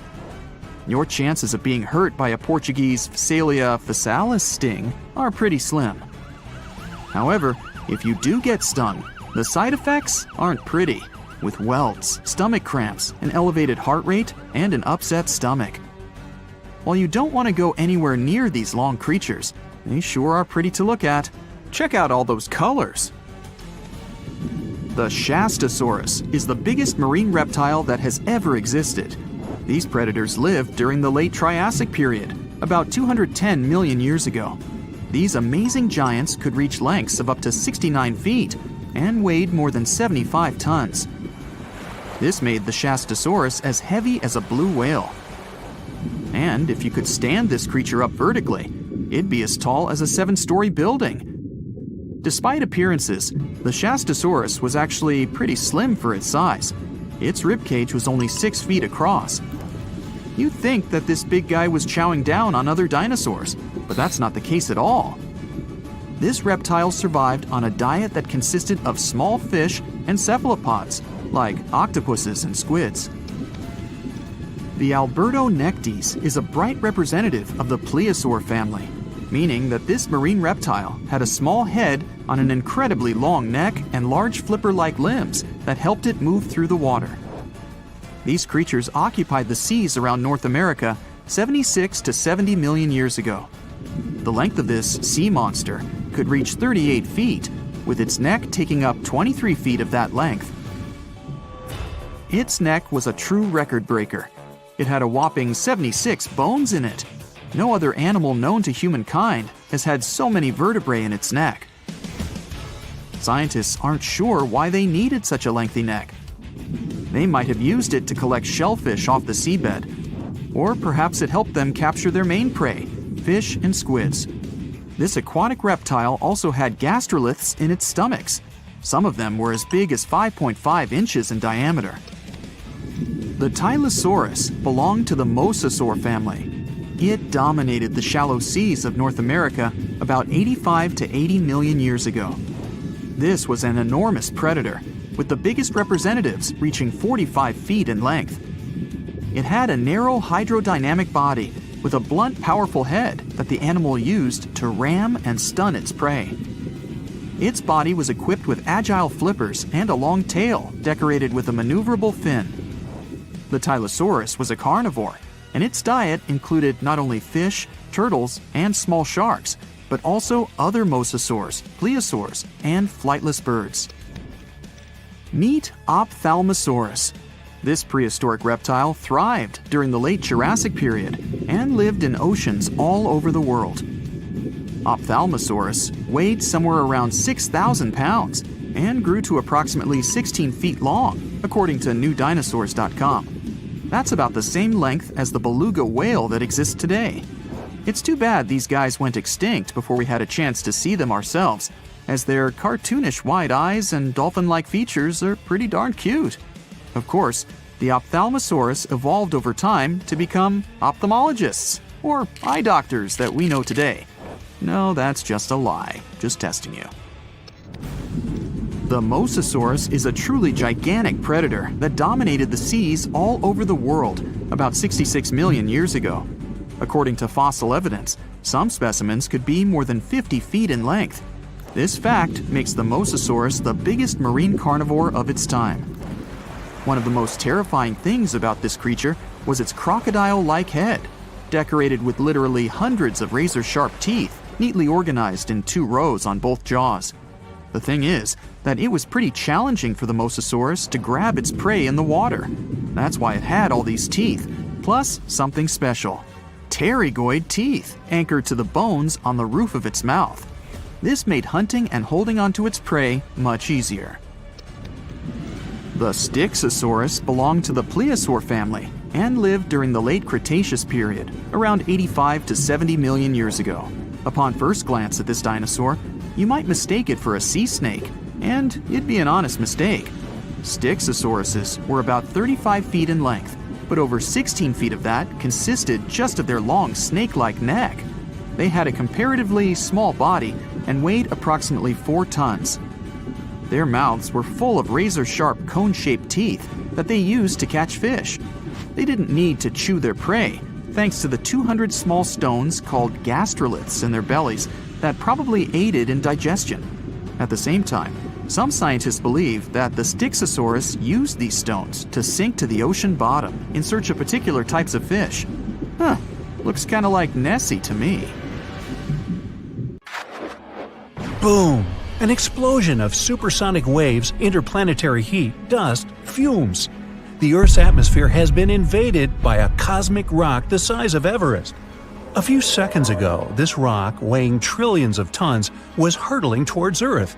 It could fly from New York to Anchorage faster than you could fry yourself an omelet. This monster's name? The Chicxulub Incident. Epic name, right? 66 million years ago, it crashed into the Earth. Back then, dinosaurs ruled the planet, but not for long. The epic collision took place in modern Mexico, in the Yucatan Peninsula, right near Cancun, where the dinosaurs were vacationing. Well, probably not. Still, the huge space rock hit the ocean, but even all that water couldn't stop the inevitable. The collision caused a huge amount of energy to be released. The horror on a planetary scale had begun. Imagine a mini-sun lighting up the surface of the Earth with tsunamis the height of the Statue of Liberty bursting from the epicenter of the watery impact. Not good. The blast blew through the surface of the Earth. It was as hot as an oven and burnt everything in its path. The impact provoked a colossal earthquake and serious volcanic activity. A bunch of volcanoes simultaneously released hot lava and ash into the prehistoric skies. Millions of tons of ash and soot poisoned the air. This formed a huge ash cloud in the atmosphere, which blocked out the sun's rays for several years. The long winter had begun. Only there wasn't any snow falling from the sky, but rain made of sulfuric acid. Yes, the Chicxulub incident might just be the most important thing that ever happened in the history of our planet. Even more than YouTube. Back then, there were loads of volcanic eruptions, a lot of flammable oxygen in the atmosphere, constant temperature changes. It was the perfect and worst time for all of this to go down. So, how are we so sure about all this? Well, the asteroid left an absolutely huge crater on the planet's surface. Today, this scar is hidden under the Gulf of Mexico. Scientists found a lot of places on Earth with abnormally high levels of iridium. This metal is very rare on Earth, but it's in a lot of asteroids that scientists have examined. Scientists studied some 66-million-year-old rocks. In the layers of rock, they found dust, the same dust that comes from asteroids. This could only have happened if a huge asteroid had crashed into Earth. The catastrophe led to the extinction of not only the dinosaurs, but also the asteroid. It was so hot at the point of impact, part of the asteroid just disappeared. A lot of water vapor and carbon dioxide shot up into the atmosphere. But the biggest problem, sulfur. It got kicked up by the asteroid impact and flew up into the air. These tiny sulfur particles blocked out a lot of the sun's rays. Without the sun, a lot of plants disappeared and the climate eventually got colder. The immense heat turned stones into glass. Scientists call these things tektites. The energy of the impact threw them up into the skies. After a short flight, the tektites fell down to Earth. But it wasn't pretty. Rain fell too, only instead of drops of water, you'd have seen hot glassy fireballs. They bombarded the planet's surface for days. The tektites set fire to everything. Scientists found evidence of this all over the world, not just near the collision site. But a lot of things from back then are still a mystery. Some scientists think that Chicxulub wasn't even an asteroid. It might have been a comet. Asteroids are mostly made of stone and metal. Most often they kind of look like a potato. A comet contains rock, metal, and ice. Comets look like dirty cosmic snowflakes, complete with ammonia, methane, and carbon dioxide. Comets sometimes come from the Oort cloud. It's a huge cloud of ice and debris around our solar system. From time to time, comets break free from the pack and head towards our Sun. According to scientists, this special comet flew right past Jupiter. The gravity of that huge planet accelerated the comet even more. It flew towards the Sun, gaining more and more speed. The comet's outer ice shield started to evaporate, and it probably gave off a lot of dust and gas, which made it look like it had a tail. The Sun's gravity eventually shattered the comet apart. One of the fragments flew through space and crashed into the Earth 66 million years ago. So, asteroid or comet? The truth is, we'll never know. What we do know is that the Earth was seriously unlucky to be in its path, and it was never the same again. The catastrophe stopped the development of 75% of life on Earth. Some bigger marine animals, like crocodiles, turtles, and fish, survived the impact. Out of all land animals, the only ones to survive were the ones that were, on average, smaller than the modern raccoon. That includes a bunch of special species of dinosaurs, the ancient ancestors of birds. Scientists believe they survived for two reasons. After the huge impact, it took a long time for plants to start growing again, and a lot of animals didn't survive. Most remaining animals didn't have enough food. But these dinosaurs had a beak. With its help, they could split open nuts and dig seeds out of the soil, so they survived. The second reason is that these lucky guys had bigger brains. Some people think that they were able to cooperate with each other and quickly adapt to the new conditions. Other life forms survived too. Fungi and mold survived underground and underwater. Gradually, the darkness cleared away, and ferns began to take over the lifeless landscape. After a few thousand years, forests started to reappear. The animals that survived were pretty much all inconspicuous and small creatures. They lived in burrows, safe from all that hot ash. Before the collision, mammals had lived in the shadow of dinosaurs. But with all the dinosaurs suddenly gone, things were about to change. Mammals were able to take over. They began to dominate life, at least on land. Back to the moment when everything changed. Turns out, it wasn't the size of the asteroid that made it so powerful. It was more about the angle in which it hit the Earth. If the angle of impact had been different, the dinosaurs might have even survived the catastrophe. So, what would that have looked like? Well, let's travel back, way back. Oh no, there's a giant asteroid heading for Earth. Oh, wait, never mind, it missed. Whew. There are plenty of earthquakes, tsunamis, and volcanic eruptions every day, but dinosaurs don't mind that much. No big deal. Fast forward a few million years, and most of these ancient lizards have changed and are now unrecognizable. Thanks to a couple of ice ages, many dinosaurs are now totally covered with feathers to protect them from the cold. Mammals exist, but they're few and far between. You see a lot of bats in caves. There are tons of rat-sized rodents in the forests. During the day, they hide in the undergrowth or in burrows. At night, they go out in search of food. There are no horses, no elephants, or other large mammals. Why become large and eatable when there are so many dangerous reptiles with huge fangs around? There are no whales in the sea. Parrots, hawks, and pigeons are nowhere to be seen. But pterodactyls 2.0 whiz past you constantly. Some are about the size of a helicopter, while others are no larger than a swan. There are plenty of primates, but they're in no hurry to climb down from their trees and walk on two legs. No venturing out into the savannah, no evolution into Homo sapiens. In this alternate reality, open spaces are very dangerous. But then again, so are forests and trees. Nowhere is safe. To get some delicious primate treats, many smaller dinosaurs learned to climb trees. This was already happening back in the Cretaceous period, right before that huge asteroid just missed Earth. Whew, that would have been an epic collision. Dinosaurs have grown wiser since that near miss. Some are even as smart as a modern chicken. A large brain uses a lot of energy, and that's not always a good strategy for survival. Safer to keep brains small and keep making those teeth bigger and pointier. When you think of an epic desert scene with blazing sun, endless dunes, and those magical little oases, you probably picture the legendary Sahara, right? But what if I tell you that 11,000 years ago, this vast expanse of hot sand looked totally different than it does today? Yeah, I don't know, I wasn't around then. But I'm told that back then, what we now call a desert was a lush paradise, brimming with lakes, rivers, grassy plains, and even woodsy forests. So, where did all this water go?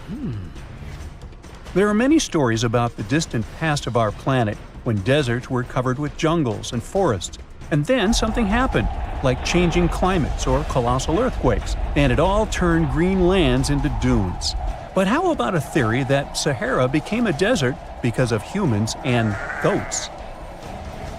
The Sahara has seen its fair share of wet and dry drama throughout the ages, mostly thanks to little shifts in Earth's orbital tilt, causing variations in how much solar radiation hits the atmosphere. There were even times called the African humid periods, when the rain would pour in and transform the dry landscape into a bright green haven. But between 8,000 and 4,500 years ago, something really funky happened to this region. Certain areas went from humid to dry way too fast to explain it by just orbital changes. In the blink of an eye, the lush Sahara turned into the Sahara we know today. Now, if you ask scientists why it happened, they will tell you, oh, it's just poor parameterization of the data. Bet you didn't get it, did you? What? Well, right, let me translate it from scientific to common human. It means they really don't know the answer themselves, and they got a bunch of missing puzzle pieces. But as scientists sifted through ancient dirt and pollen samples, they spotted a quirky trend. Wherever there were pastoralists, also known as humans with their domesticated animals, the plant life seemed to shift. It was as if every time humans and their furry friends meandered through the greenery, they turned it into scrub and desert right behind them. Oops. Yep, chances are that by overgrazing, humans were sapping moisture out of the atmosphere, since plants give off moisture, which helps make clouds and making things even sunnier, leading to a quicker end of the humid vibes. Plus, our ancestors may have been getting a little too cozy with fire for land management, further speeding up the desert takeover. Anyway, scientists are sure that this lush Sahara would have turned back into desert eventually, even if humans hadn't shown up, thanks to Earth's natural rhythms. So there's no need to pin this abrupt change solely on humans. It could simply be about nature getting feedback from vegetation and dust cycles. It's difficult to determine what caused these changes, as it's all interconnected. During the last humid period, the Sahara was filled with hunter-gatherers. As things got a little drier, they started herding animals for food. The weather pushed people to herd cattle. It's also possible that grazing sped up the landscape degradation. So, which came first, the chicken or the egg? Or in this case, the human or the cow? It's tough to tell with the evidence we have now. Now today, it's safe to say that water is no longer that big of a problem in the Sahara, even though it's a huge desert and the times of lush forests there are long gone. But technology's got us covered. For example, the Nubian Sandstone Aquifer System, the biggest underground water stash on the planet. It's nestled beneath the Sahara Desert's eastern edge and stretches across 4 northeastern African countries – Sudan, Chad, Libya, and Egypt, covering a whopping 770,000 square miles and holding around 36,000 square miles of groundwater. Just look at the pipes transported when it was being built. It's the world's largest irrigation project. No wonder it's feasible to thrive in the Sahara today. But imagine thriving in the Sahara Desert with just one water source. Sounds like a tough gig, right? But the ancient Garamantes did just that, surviving and even thriving for nearly 1,000 years without monsoons or rivers flowing to their desert paradise. These clever folks were the trendsetters of urban life in the sands, and even the Romans couldn't help but notice their genius. While many thought they were just desert-dwelling savages, the Garamantes were busy building an empire in one of the toughest climates on Earth. But how did they do that? Well, they got crafty and dug a whole bunch of underground tunnels to tap into a massive sandstone aquifer. They were literally squeezing every drop of life from under the dunes. But recently, research showed that the Garamantes weren't just hardworking, they were pretty lucky too. The Garamantes had an underground aquifer that brought water up to a hill where they built over 500 fogaras, which are irrigation systems, some stretching as long as 2.5 miles. It was like sipping water through a straw, which let them irrigate their crops for nearly a century, especially since even a little rain would help recharge the system. But eventually, due to rain insufficiency, the aquifer ran low, and reaching it again would have meant digging more tunnels and relying on more people. That's a tough problem, considering these people were in the middle of food and water shortages. Guess I don't need to tell you what happened to the Garamantes, do I? The fall of the Garamentian culture might be linked to several factors. It may have been due to climate changes, or they may have simply used their water resources too much. Back in the day, the Sahara Desert was actually fertile agricultural land, thanks in part to the cool irrigation system the Garamentians created. But since fossil water isn't something you can replenish over time, the groundwater levels dropped pretty low. This likely played a big role in the kingdom's decline by the late 7th century CE. That sounds like someone who hit a lottery jackpot, used up all the money, and went back to their original not-so-cool job once the bank account got fully drained. Oh, by the way, even if the Garamantes left some secret wisdom messages for us, the chances are we'll never get what they wanted to tell us. Nobody really knows what language they used, and their texts are nearly indecipherable to us today. But let's go back to the Green Sahara. So it transformed into a desert about 4,500 years ago. But today, we can understand how people lived in those times in the Sahara thanks to natural parks in Africa that have the ultimate outdoor art gallery. There are well over 15,000 ancient paintings and carvings depicting everyday life from around 11,000 years ago. However, if the carvings aren't enough for you and you feel like visiting an actual green desert, all you have to do is book a flight to California. One of the most beautiful phenomenon in the world, the super bloom, takes place here. Look at all these colors: orange, green, pink. It's a miracle. Wildflowers bloom right in the middle of a hot desert after several years of rainfall in dry places. It's such a bright and colorful landscape that super blooms can be seen from space. This rare phenomenon can be observed in other arid places and deserts in western and southern Africa, Western Australia, and Chile. In all these places, the weather is very hot and dry in summer. Mild humid air comes in winter, and this is the ideal environment for mass flowering. Flower seeds that lie in desert sands can wait for decades before starting to produce flowers. When the hot sun destroys all the weeds and grass, and the rainfall becomes enough to moisten the soil, the seeds are kind of like, well, okay, now it's our turn to play a big game. And then hundreds of thousands of tourists come to take photos and post these beautiful pictures on social media. And this, unfortunately, is one of the main dangers for flowers. Therefore, if you find yourself in a place like this, don't pick the flowers and don't trample on them. Stay on the path, don't litter. Take only pictures and leave only footprints. You get it? Good. You're walking along a hot desert under the scorching sun. You run out of supplies. There's no more water. You dream about rain, but there are no clouds in the sky. With each step, you lose more and more strength and fall. You notice a small pond nearby. Is it real water or just a mirage? You can't get to your feet, so you crawl there. The water is getting closer by the minute, but not because you're moving towards it. It's the water approaching you. In a few minutes, the pond area increases. Here, you're already in it. A small lake is formed, 60 feet deep, at the place where the piece of desert was. This real event happened in 2014 in the Tunisian desert.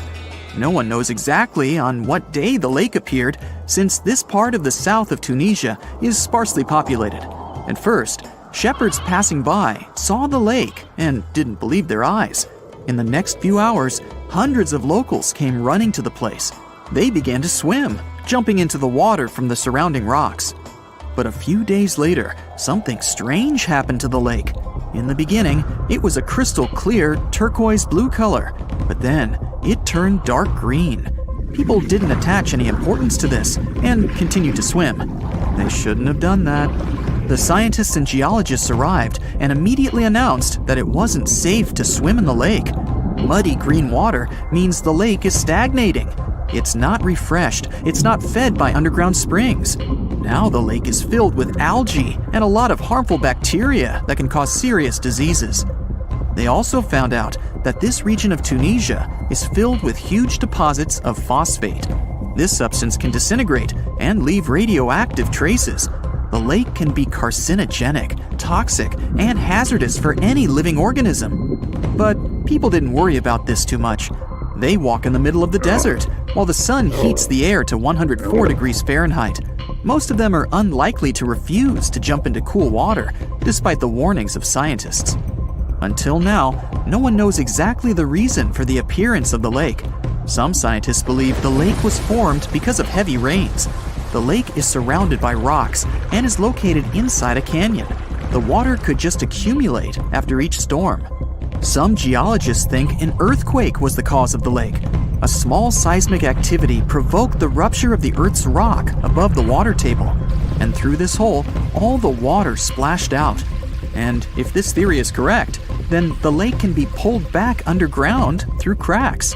This is the same as when you pull the plug out of a drain hole in a filled bathtub. Any small earthquake is like pulling the plug out. Therefore, if you find yourself in these places, don't swim in this radioactive lake. We're going to the Caribbean Islands region. Among the clear blue sea, you can find a unique lake. It's located on one of the Paradisical Islands. You may not even notice the lake right away. The entire territory may seem like a huge concrete platform, but the main thing is not to step on its surface. Pitch Lake is a lake filled not with water, but with liquid asphalt. This is the largest asphalt deposit in the world. Steam is coming from all over the lake as it's hot. The depth of this lake is 250 feet. An entire passenger Boeing could fit there in an upright position. The lake is not fully studied, but scientists believe there's a deep fault in the Earth's crust under it. A huge amount of oil seeps through it. It passes through various chemical compounds and turns it into the asphalt. According to rough estimates, there are about 10 million tons of hot material inside this place. Theoretically, no life can exist in such conditions, but scientists have discovered a colony of microbes. Somehow, these creatures have learned to survive here. This also suggests that life outside of our planet may exist. The largest moon of Saturn, Titan, has many hydrocarbon lakes on the surface.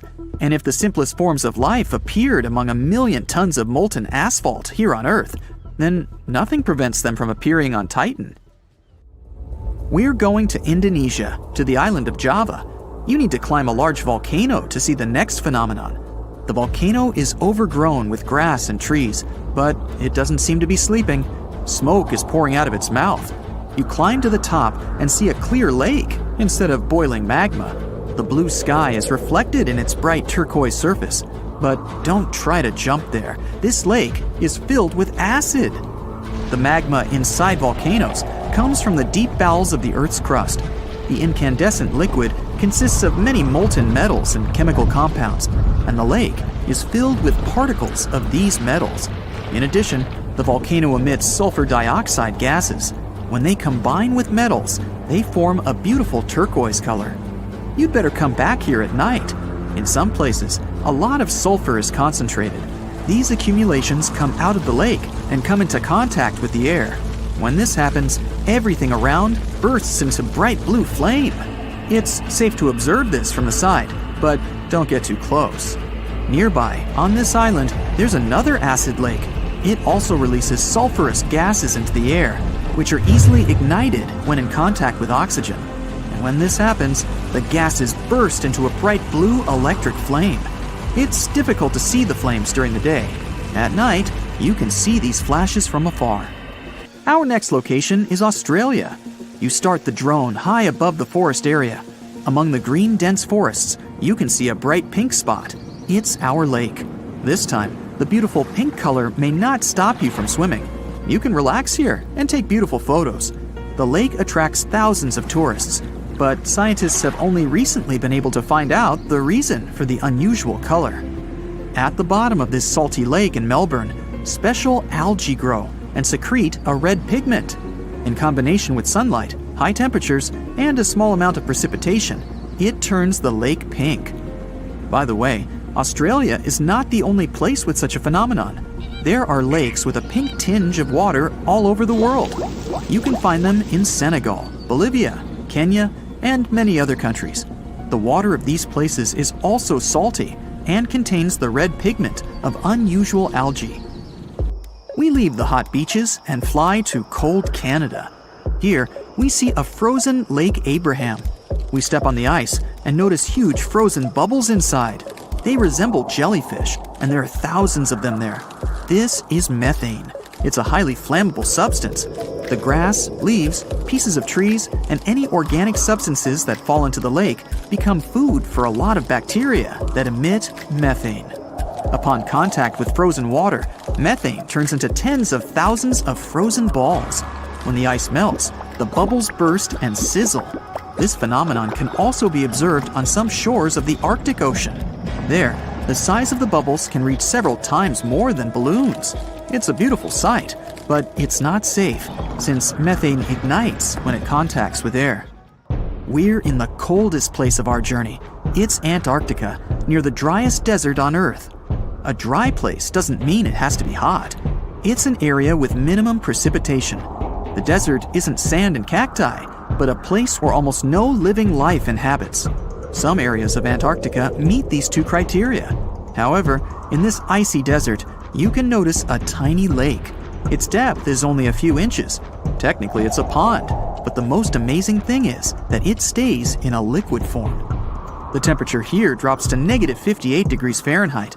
The pond should be frozen, but this doesn't happen. Don Juan Pond is one of the saltiest reservoirs on the planet. The amount of salt here doesn't allow the water to freeze. Scientists have been studying this lake for more than 60 years, but they still can't find out the exact reason for the appearance of water here. A piece of whale rib has recently been found in a North Carolina mine. Not a big deal, some might think. Hey, why can't a whale be a miner, right? But this fragment offers scientists a unique glimpse at the interactions between prehistoric sharks and whales from around 3 to 4 million years ago. The thing is, 3 tooth marks embellish the rib. That means that the whale was once badly bitten by an animal with a super powerful jaw. Judging by the spacing between the tooth marks, and it reaches almost 2.5 inches, this animal could be a mega-toothed shark. I'm talking about the Megalodon. Or it could be a different shark species which was around at that time. The curvature of the shark's jaw shows that the animal was relatively small, between 13 and 20 feet long. Yeah, small. As for the whale, it seems to be the ancestor of a great blue or humpback whale. Researchers are amazed. You don't usually expect to find evidence of animal interaction and behavior preserved in the fossil record. After examining the sample carefully, they concluded that the shark must have gone away with a mouthful, but the whale had survived because most of the fossil fragment is covered with what is known as woven bone. It quickly forms in response to localized infection. Such bone isn't particularly strong, and later the body remodels it into compact bone tissue. But it takes time. The presence of this bone means that the healing was incomplete and the whale passed away 2 to 6 weeks after the unfortunate encounter. On the other hand, its demise could have been unrelated to the infection and injury. Only a handful of fossils show such kinds of interactions between ancient animals. You can often find bite marks on fossils indicating where the animal passed away and its carcass was scavenged. But this fossil is one of a few examples that not only show a wound inflicted by another animal, but also demonstrate that the prey survived. All fossils are exciting for paleontologists. Yes, they need to get out more. But some might look terrifying to regular people. For example, look at this picture of tentacle arms and octagonal-shaped heads. When it first appeared in mass media, internet users claimed that it was some ancient organism that had come from space. Others thought the story was fake, but in fact, both the picture and the fossil are real. The fossil is known as a mortality plate. a fossilized representation of a mass extinction event of one or several species. The fossil actually contains more than a dozen specimens of a type of marine organism called a crinoid. Despite their looks, crinoids were not plants but marine animals. This particular species lived deep underwater on the seafloor. Crinoids were related to starfish, sea urchins, and brittle stars. These creatures could attach themselves to the seafloor with stalks made up of flexible porous discs connected by soft tissue. The stalks were hollow, and that's where the animal's nervous system was located. Crinoids absorbed oxygen through thin-walled tube feet. The creatures usually reached the length of more than 8 inches and had 5 arms lined with leathery-looking, tentacle-like structures. They fed on plankton and sloughed off organic material. Now, even though these fossil finds seem to be super exciting, few creatures in the fossil record confuse scientists as much as the Tully monster. This curious sea creature sported a toothy, trunk-like snout and eyes splayed out on a rigid rod. But the most bizarre thing? It has been impossible to classify. Researchers have been considering a variety of organisms, for example, segmented worms, swimming slugs, and primitive eel-like creatures, since the monster was discovered in 1966. Recently, they have even tried to connect it to some species of jawless fish with a backbone-like structure. A team of scientists from Japan has used high-resolution laser scanners to examine the anatomy of Tully monster fossils in 3D. They concluded that the enigmatic fossil might be an invertebrate after all, and still, the true identity of the creature remains elusive. In the 1950s, amateur fossil hunter Francis Tully found a ghostly imprint of a torpedo-shaped organism with a huge tail fin in the Mizon Creek fossil beds in Illinois. Tully had never seen anything similar to the torpedo structure. He took his find to Chicago's Field Museum of Natural History. Paleontologists working there were baffled as well. Since then, scientists haven't been able to determine where the creature fits on the phylogenetic family tree, or where they should spend Thanksgiving. In 1741, an explorer and captain named Vitus Johansen Bering led an expedition to map the coast of Alaska. The ship he was on got shipwrecked on what later became known as Bering Island, and they got hungry. Half the crew survived thanks to the discovery of an extremely large sea cow. With the meat of these animals nourishing them, the sailors managed to build a small ship from the wreckage and return home. On their way back, a scientist who was among them spent his time documenting the animals and plants they had found. The sea cow was particularly interesting because without it, the crew wouldn't have survived. These animals were more than 26 feet long and weighed around 10 tons. All sea cows are members of the order Sirenia, marine mammals more closely related to elephants than cows. The scientists described them as having black skin, a small head, and stubby forelimbs. Those sea cows floated on the water's surface, munching on kelp. After the information about these animals became widespread, sea otter fur trading expeditions made use of that convenient depot en route. Sea cows were docile and could be easily hunted. Long story short, within 27 years after the scientists mentioned those animals, they were driven to extinction. But it's not the saddest part. The fossil record reveals a much deeper and darker history. Fossils of sea cows have been discovered all over the world, from Japan to Mexico.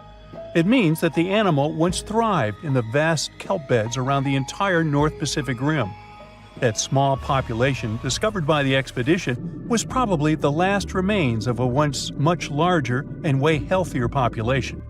More likely, Aboriginal hunting had already reduced the numbers of these animals to near extinction levels, and the final blow came from Western hunters. The living close relatives of those ancient sea cows are rarely hunted today. Still, they're under threat of extinction themselves. To some, this amazing fossil might look a bit disturbing. Slaves' lentils are fossils that belong to animals called nummelites. They lived and thrived in a warm, shallow sea covering part of Egypt around 40 million years ago. The name nummelites hints at the fact that larger specimens resemble coins, and in Egyptian folklore, they're even referred to as angel's money. These creatures have a simple, single-celled structure, which contrasts with their super intricate skeleton. Look at this series of spiral overlapping whorls. Each whorl is divided into countless tiny chambers. Nummulites can grow to be 4 inches in diameter, and still, they are the fossils of single-celled animals related to amoeba. How and why did they grow to be so large? The reason could be their symbiotic relationships with other smaller organisms. In the case of modern species, such symbionts are tiny golden-brown single-celled algae called diatoms. The shells of nummulites are relatively transparent, and since they're flat, there's a large surface area for the light needed for the diatoms to photosynthesize. For some reasons, scientists are still debating about them.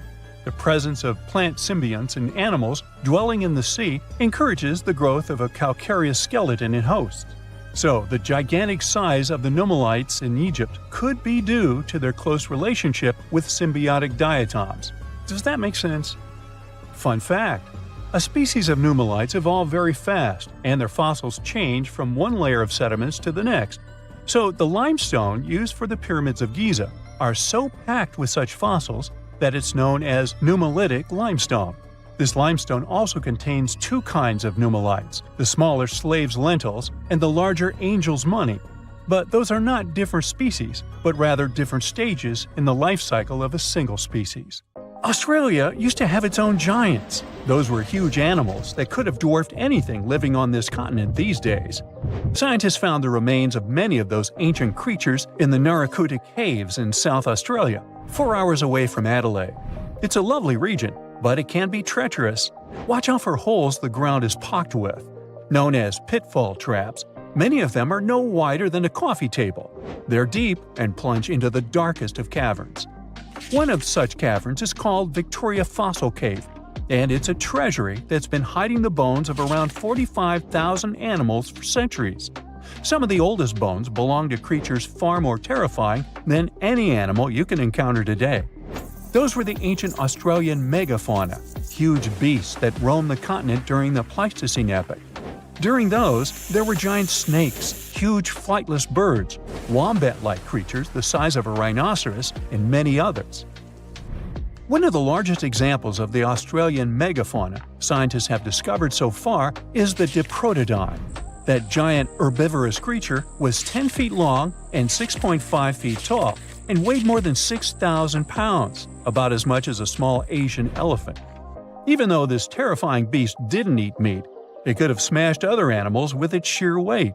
Scientists have found the remains of hundreds of such creatures all over Australia, so it's safe to say that no other animal from that time or in that location was larger than this giant.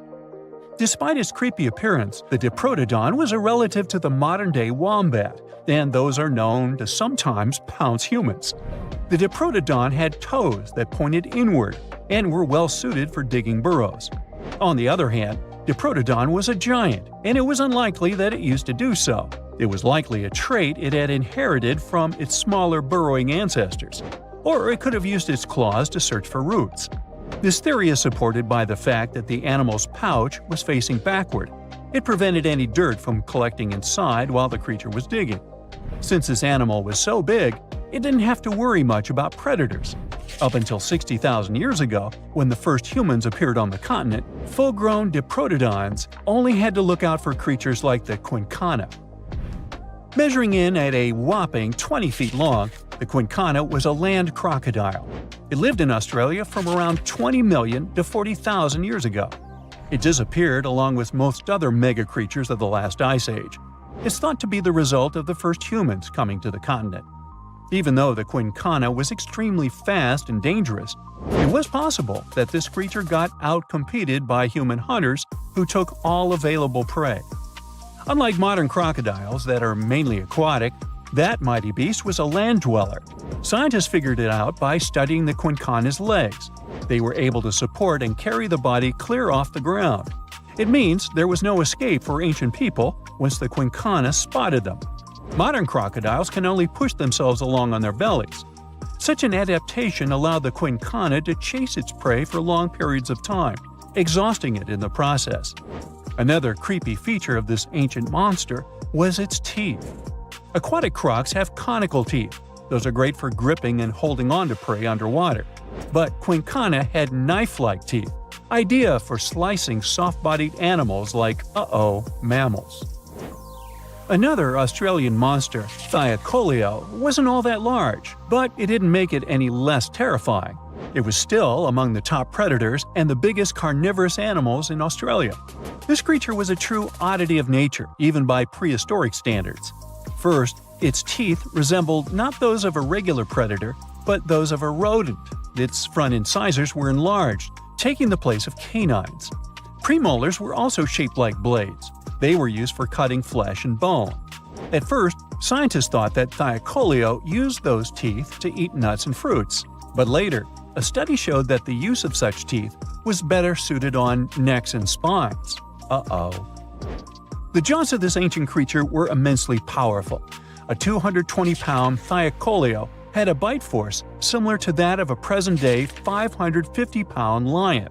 It means that the animal could easily bring down prey much larger than itself. Then there was Thylacoleo's tail.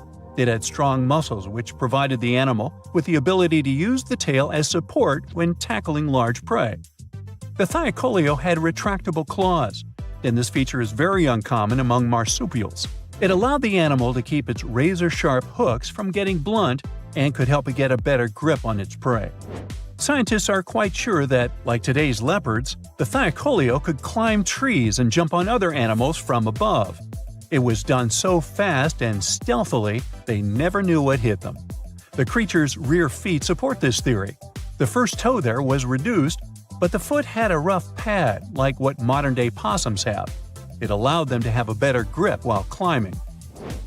Right after scientists found the first skull of the Megalania, this animal was classified as a lizard. That's why its name translates to small groomer. But after they discovered more complete fossils, it turned out that the Megalania was a giant turtle. But that's not all. It was one of the largest land turtles to ever have existed.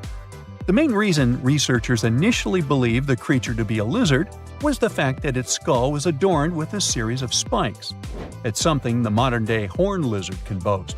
But even after discovering the true nature of the Megalania, scientists still don't know how to properly catalog it. It might have been a creature that folded its neck under its spine, or it could have folded it to the side. Beside those defensive mechanisms on its head, the Megalania was also equipped with a spiked tail, which was probably used to prevent predators from attacking the animal from behind. Most species of the Megalania disappeared around 2,000 to 3,000 years ago because of humans who hunted them to extinction in both Australia and on the surrounding islands. It took around 2 centuries for these turtles to go extinct in that region of the globe. The Megalania was a giant Australian lizard that existed at the end of the Pleistocene epoch. It looked like a Komodo dragon and the Australian monitor lizard, which are both believed to be Megalania's closest living relatives. Fossils tell us that the ancient animal was anywhere from 15 to 26 feet in length. Ow! The youngest fossil remains of this ancient Australian monitor lizard date back to about 50,000 years ago. The first indigenous settlers must have encountered Megalania, which led to the lizard's extinction. Originally, scientists thought that the Megalania was the only member of the genus Megalania, but these days it belongs to the genus Varanus, which means that the prehistoric creature is closely related to other Australian monitor lizards. Our next giant creature on our list was once dubbed an ostrich on steroids. I mean, look at it. It was the last of the thunderbirds to go extinct in Australia. The Gigantoycus lived on the continent at the same time as early humans. They might have coexisted for 15,000 years or so before the huge bird eventually disappeared. This theory has some proof. The bird's fossils found along with human artifacts. Some cave paintings also depict flightless birds similar to the Gigantoycus in size and shape. Although it wasn't the largest bird in Australia, the goose-like creature was still as tall as a grown-up man and weighed around 550 pounds. Even a modern-day ostrich can be dangerous if it feels threatened. Imagine meeting its giant prehistoric relative. Scientists are still arguing about its diet. Many believe the creature was an herbivore, but there's still a chance that the Gigantoycus was a partial scavenger. Its small, stubby wings and powerful hoof-like legs hint that the bird could have been a plant eater. But its huge beak and exceptionally deep lower jaw evoke suspicion. Such features are highly unusual in birds. In July 1990, 4 Czech guys decided to go on an adventure to find the Mongolian death worm, a creature that might have inspired the monster you've seen in the movie Dune. They say it lives somewhere deep in the Gobi Desert, so they flew to Mongolia, hopped into an ATV, and hired some local guides to help them. All that to meet a creature that is up to 6 feet long, can spit acid that could melt anything, and is capable of shooting electricity at those it doesn't like. Legend says that these friendly guys spend most of their days hiding underneath the sandy dunes, but they'd like to come out during the wetter months of June and July. So the timing for a spotting was simply perfect. But the crew needed to figure out how to lure the creature. Sadly for them, no one knew what the giant worm liked to eat. So they built a thumper, which is a machine that made rhythmic pounding noises. They were hoping it would call the worm out of the ground. For 2 months, they searched the vast desert, crossing dunes and rocky plains, looking for any sign of the creature. But alas, it didn't really work out. Ivan McCurley, who was the leader of the 1990 expedition, came back to Gobi Desert again. He once tried to attract the megaworm with blasts, and the second time he used a small airplane to scout the dunes. Over the years, groups from America, Britain, and New Zealand organized big expeditions to the Gobi Desert to try and find the creature. Many others came from all around the world on their own and found nothing. The people in the West first found out about the megaworm of the Gobi Desert thanks to an American paleontologist, Roy Chapman Andrews. This brave man was probably the inspiration for Indiana Jones. In 1926, he wrote about the creature in his book. At a meeting with Mongolian leaders, Andrews heard detailed descriptions of the creature, even though none of them had ever seen it themselves. One of them described it as looking like a sausage, about 2 feet long, with no head or legs. According to him, the worm was so venomous that just touching it could instantly take your life, and it lived in the loneliest parts of the Gobi Desert. Andrews didn't think the creature was real, but he shared these stories again in another book. In May 2005, 4 friends from Great Britain who search for monsters professionally decided to try their luck. They made drawings of the worm and hired local people to hand out flyers all over the Gobi Desert. These flyers offered a reward to anyone who could give information about the worm or even bring them a specimen. They thought loud sounds that other explorers tried would scare the beast away. Some told them it likes damp conditions, so they came up with a plan to block streams of water to create wet areas that would lure the worm out. Their plan didn't work because it was too hard to build dams in the desert. They ended up using small traps, but didn't find any actual proof that the worm existed. But they did meet locals who shared interesting stories about strange creatures they had seen over 70 years. Over the years, stories of the monster spread around the world. In some of them, it's only 1 foot long. In others, it's as large as a human. It's white-gray or scaly and brown, or maybe fleshy and bright red. Someone said it resembled a snake, or maybe a caterpillar, or maybe it has wings and can fly. And some believe it could be a supernatural evil being without a body. Maybe the stories are so different, and the search operations are so fruitless, because the creature doesn't even exist. Or it could be one of many cryptids. Those creatures like Bigfoot, Yeti, the Loch Ness Monster, their existence has yet to be proven. In 1983, one scientist who was visiting the region heard that an old man had managed to catch the mysterious worm. He also learned there was a nest nearby. The scientist bravely approached the hole in the sand and put his hand inside. A giant creature dragged him in, and he was never seen again. Just kidding. He actually found a Tartar sand boa inside. It's a chunky, burrowing, non-venomous snake that has small eyes and gray-brown scales. He showed it to the locals to verify if it was the monster, and supposedly all of them said yes. Most Mongolians who know about the worm still believe it's real. Now, even though people call our supposed monster a worm, it's just what it sounds like in the English translation. Many Mongol cultures have used this word for centuries to refer to any animals they thought to be really dangerous, especially snakes, even non-venomous ones. So, it doesn't have to be a literal worm after all. Worms are soft and squishy, but a creature living in the harsh Gobi Desert would need to be tougher, more like a snake or a type of lizard without legs.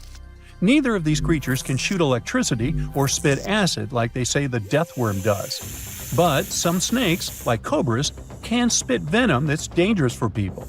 If it were real, the creature would have a backbone, and explorers searching for it would likely find some bones or evidence left behind. And there are actually fossil remains all over the Gobi Desert. Scientists found representatives of over 80 dino groups here over the last almost 100 years. It all started with the world's first dinosaur egg nests. This discovery changed all the scientists knew about dinos. It was the first proof they laid eggs. In the following 2 years, the same expedition team unearthed over 100 dinosaurs and took them to the American Museum of Natural History, where you can still see them today. Some of them were swimming around in the Cretaceous Sea that used to be here about 71 million years ago. They resembled modern birds.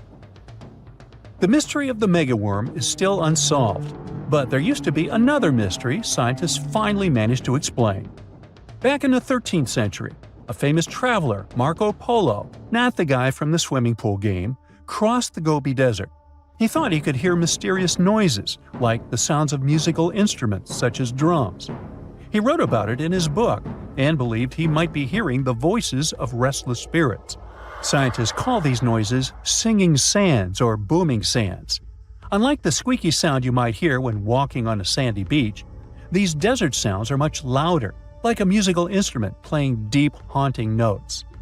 Over the years, people came up with all kinds of ideas about what caused the sounds, like underground water or winds making the sand vibrate. Not all dunes can do this, and scientists wanted to figure out why. Sometimes the winds might cause a small avalanche on the side of a dune, and then you can hear the magical sound start. But this is rare. So, to study it, scientists had to help the dunes sing. They climbed to the top of a dune and slid down on their backs, using their hands and feet to push sand down. As the sand tumbled, the sound started softly and got louder. They could even feel the vibrations with their hands. So they found out that for a dune to sing, a few special things need to happen. The grains of sand must be the right shape. The dune has to be big, and the sand must be very dry, so no singing after it rains. Inside the dune, there's a hard layer of packed sand that acts like a giant speaker. This layer bounces the sound waves back and forth, makes the noise louder and louder, and creates a haunting melody that can fill the desert air. In other words, the dunes can play tunes. Yeah, sorry, I couldn't help myself with that one. Poison dart frogs are one of the most toxic species on our planet. They come in a range of bright colors: blue, green, yellow, orange, and red. And that's not just to show off. It's a kind of message to all the predators that might want to come after them. I'm toxic, so you better stay away and don't try to eat me. The golden poison dart frog, for example, has so much poison it could finish 20,000 mice. Vibrant colors in nature are generally a sign it's better to stay away from that animal, because it's a warning you're looking at something you definitely don't want to eat. Check a blue ring octopus, another extremely venomous creature. Unlike poison dart frogs or, for example, velvet ants, whose bright colors you see right away, this octopus shows its blue rings only when it feels threatened. With over 300 pounds and 10 feet in length, Komodo dragons are the heaviest lizards on our planet. They will go after almost anything that comes their way, including pigs, deer, smaller dragons, and even more challenging creatures, like big water buffalo. They camouflage and patiently wait for their prey to come closer, lying in the grass. Saltwater crocodiles. Their attacks are more frequent than those of sharks. They have a 3.5 times stronger bite than a lion and 25 times stronger bite than people do. One more superpower. These guys can literally launch their bodies out of water, and they do that with their tails. Hippos seem quite relaxed as they chill in the water, but they're actually pretty aggressive. They attack humans even more than leopards and lions. This guy is small, but it can be as threatening as a huge hippo. Meet the tsetse fly. It lives in sub-Saharan Africa, and travelers that love spending their time outdoors or in game parks should be careful about these insects. It's important to get the right treatment as soon as possible if it bites you. Pus caterpillars look all innocent and fluffy, but you'd better avoid touching them. They're venomous, and these wig-like hairs you see are actually spines that can cause multiple issues if you touch them. Ouch! Vespa mandarinia mostly build their nests underground, so it's trickier to find them. Their sting is like someone pierced you with a hot metal pin. The stinger is long enough to even go through the standard protective beekeeper's gear. The reef stonefish is the world's most venomous fish. There are 13 stout spines in its dorsal fin, and that's how this animal injects its highly toxic venom. Lions. They live mostly in Africa and can eat a quarter of their body weight, about 88 pounds, in a single meal. They mostly hunt at night and during storms because the wind and noise make it harder for their prey to hear and see them. Why hunt if they can just go and participate in some burger eating contest? Tigers mostly inhabit Asia. They're able to survive in different conditions since you can find them in various areas, from mountains to rainforests. As long as they have enough water, food, and cover, they can adapt to anything. Food can sometimes be a problem since they eat up to 60 big animals per year, with smaller ones as snacks in between. Fun fact, their skin is covered in stripes too, not just their fur. A bit of good news here. Wolves aren't really into eating humans. Still, sometimes they do go after people. They mostly attack when they don't have enough food or when they lose their habitat. Sharks have a bad reputation, but they mostly spend their time away from humans, catching smaller fish and other marine animals. Still, they'll defend themselves if you come to their area and they feel threatened. And in that case, their serrated teeth certainly don't look too peaceful. Ostrich may not belong to that list at first sight, but when it's cornered, this animal is perfectly capable of taking down big predators such as wolves and lions. Yeah, sometimes they can be brave, and in reality, they never stick their head in the sand when frightened. We can't forget to mention brown or grizzly bears, which are considered to be way more aggressive than other bears. It's 3.5 times more likely something bad will happen if you encounter them than polar bears. They're also 21 times more dangerous than black bears. And yet, brown bears are the most widespread kind of bears across the globe. When it comes to snakes, saw-scaled viper is definitely one of those you need to be careful with the most, because the consequences of its bite are statistically quite sad to say the least. It has enough venom that even its weakest bite could finish 2 people. Not just saw-scaled viper, there are multiple snakes you need to stay away from. Meet Philippine cobra. It lurks in forested areas, dense jungles, low-lying plains, and open fields. It especially likes areas near water and can spit its venom up to 9.8 feet away. Black mamba too, very venomous, kinda nervous, and when it sees you as a threat, extremely aggressive. It's among the world's fastest snakes, since it can move at speeds of up to 12.5 miles per hour. Australian box jellyfish is the most venomous marine animal in the world. It has tentacles covered in small darts with venom, and they can grow up to 10 feet long. Seeing even a small random spider in your home can be unpleasant, and picture if it was a Goliath bird eater instead, the largest spider in the world, and also one of the creepiest. You'll mostly find them spending their time in burrows with the entrances covered with the web. Luckily, their venom is not that bad to humans. It's like a wasp stinging you. Bad news for insects, you guys should be careful. This spider is a real danger for you. Platypus looks cute and harmless, but despite their funny appearance, they're one of the most dangerous animals in Australia. They have spurs located on their hind legs, and each of them is connected to a crural gland by a duct. And this gland creates a complex mixture of hundreds of toxins. Ugh! They have 2 layers of fur for waterproofing and insulation. With their fur, platypuses trap a layer of air right next to their skin so they can remain dry when they're underwater looking for food, which is about 12 hours a day. One of the stings you'll definitely feel the most is from the bullet ant. They're small, and their stinger is only up to 0.11 inches long, but it can still leave you with several hours of burning sensation. Pufferfish are poor swimmers, so they're most likely to end up as lunch for larger fish. But when they sense danger, they ingest big amounts of water together with air, so their body inflates like a balloon. They can puff up to even 2 to 3 times their regular size. A single pufferfish has enough toxin to finish 30 humans.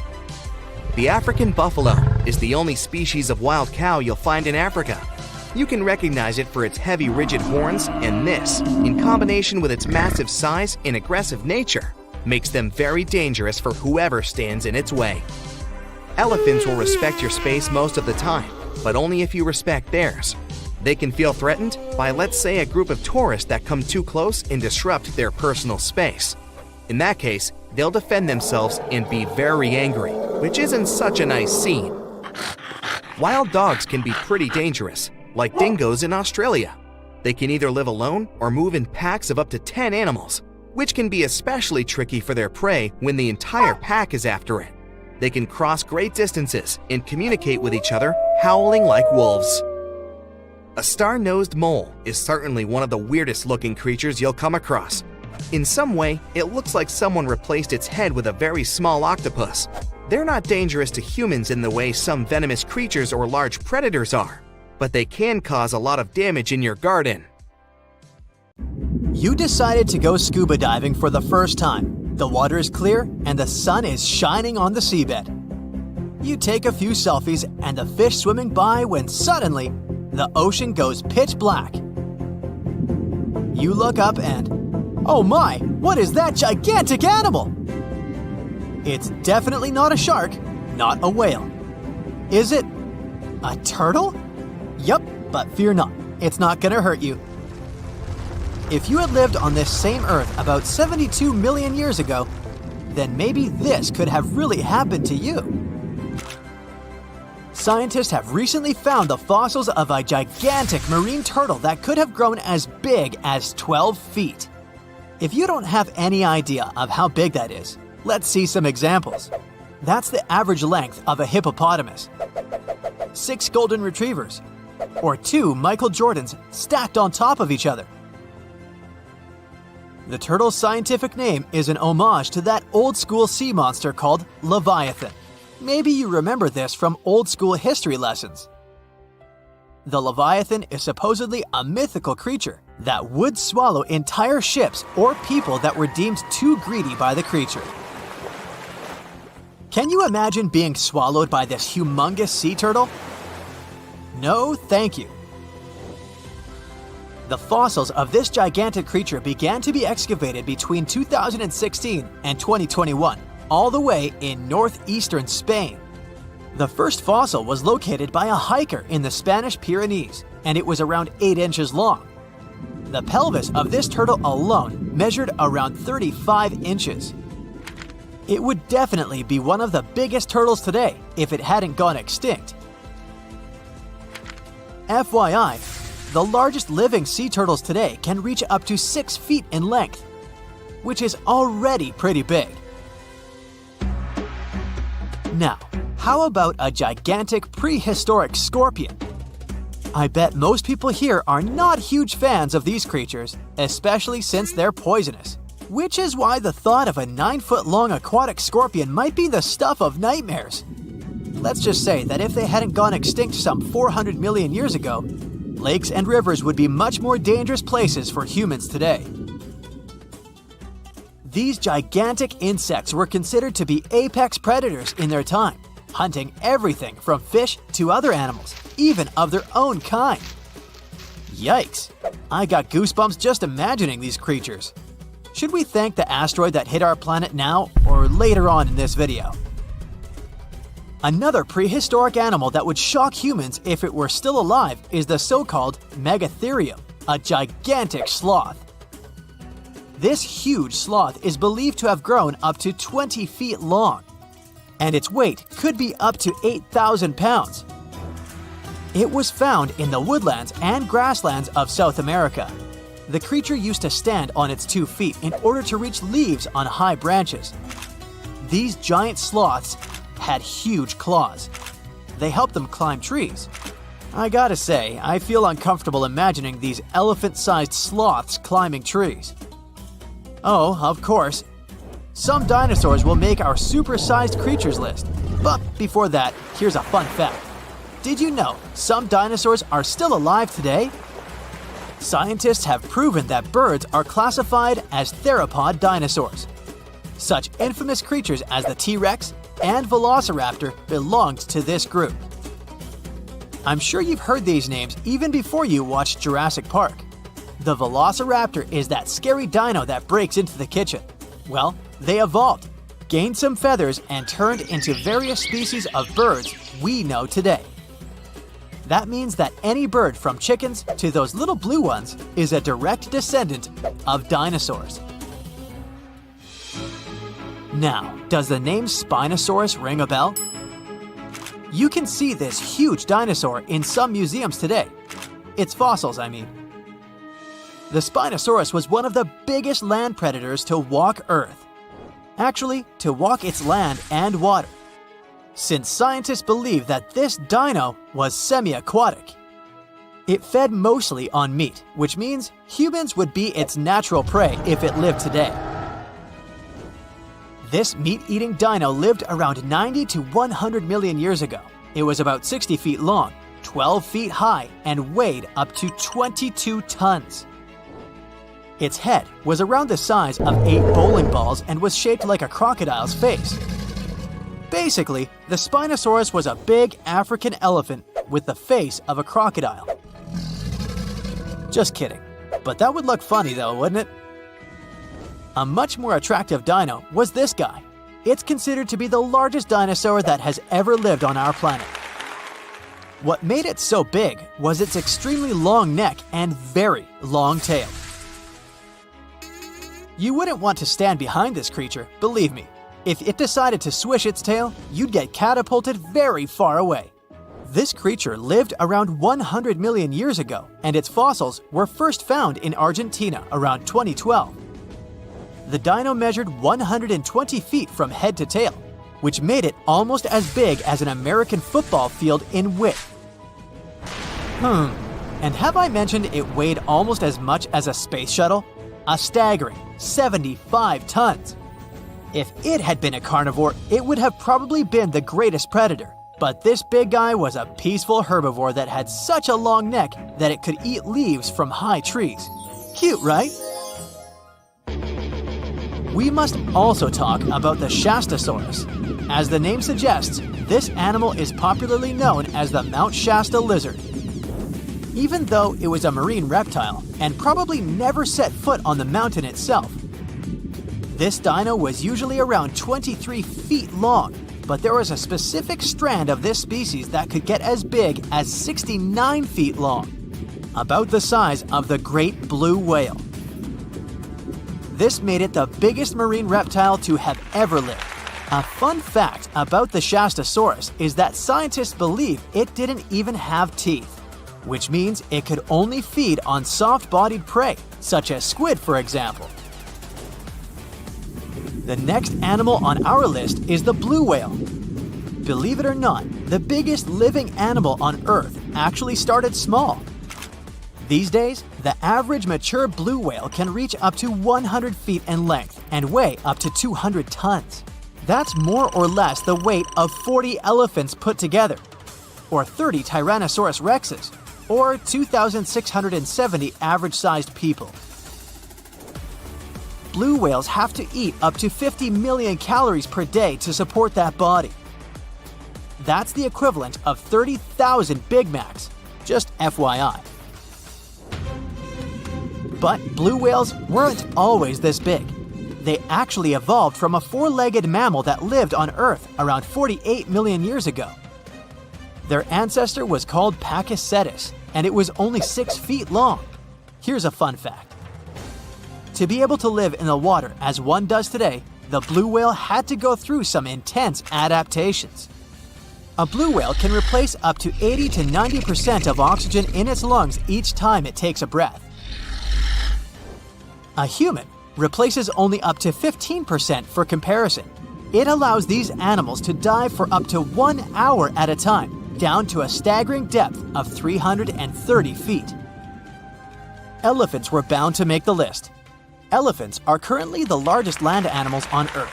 They can grow to be about 13 feet tall and weigh up to 7 tons.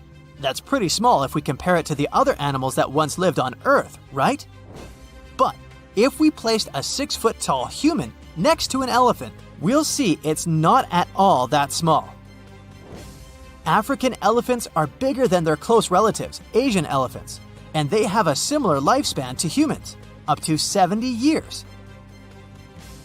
Pokemon might have made us collectively wish that salamanders were real-life dragons, although they're not.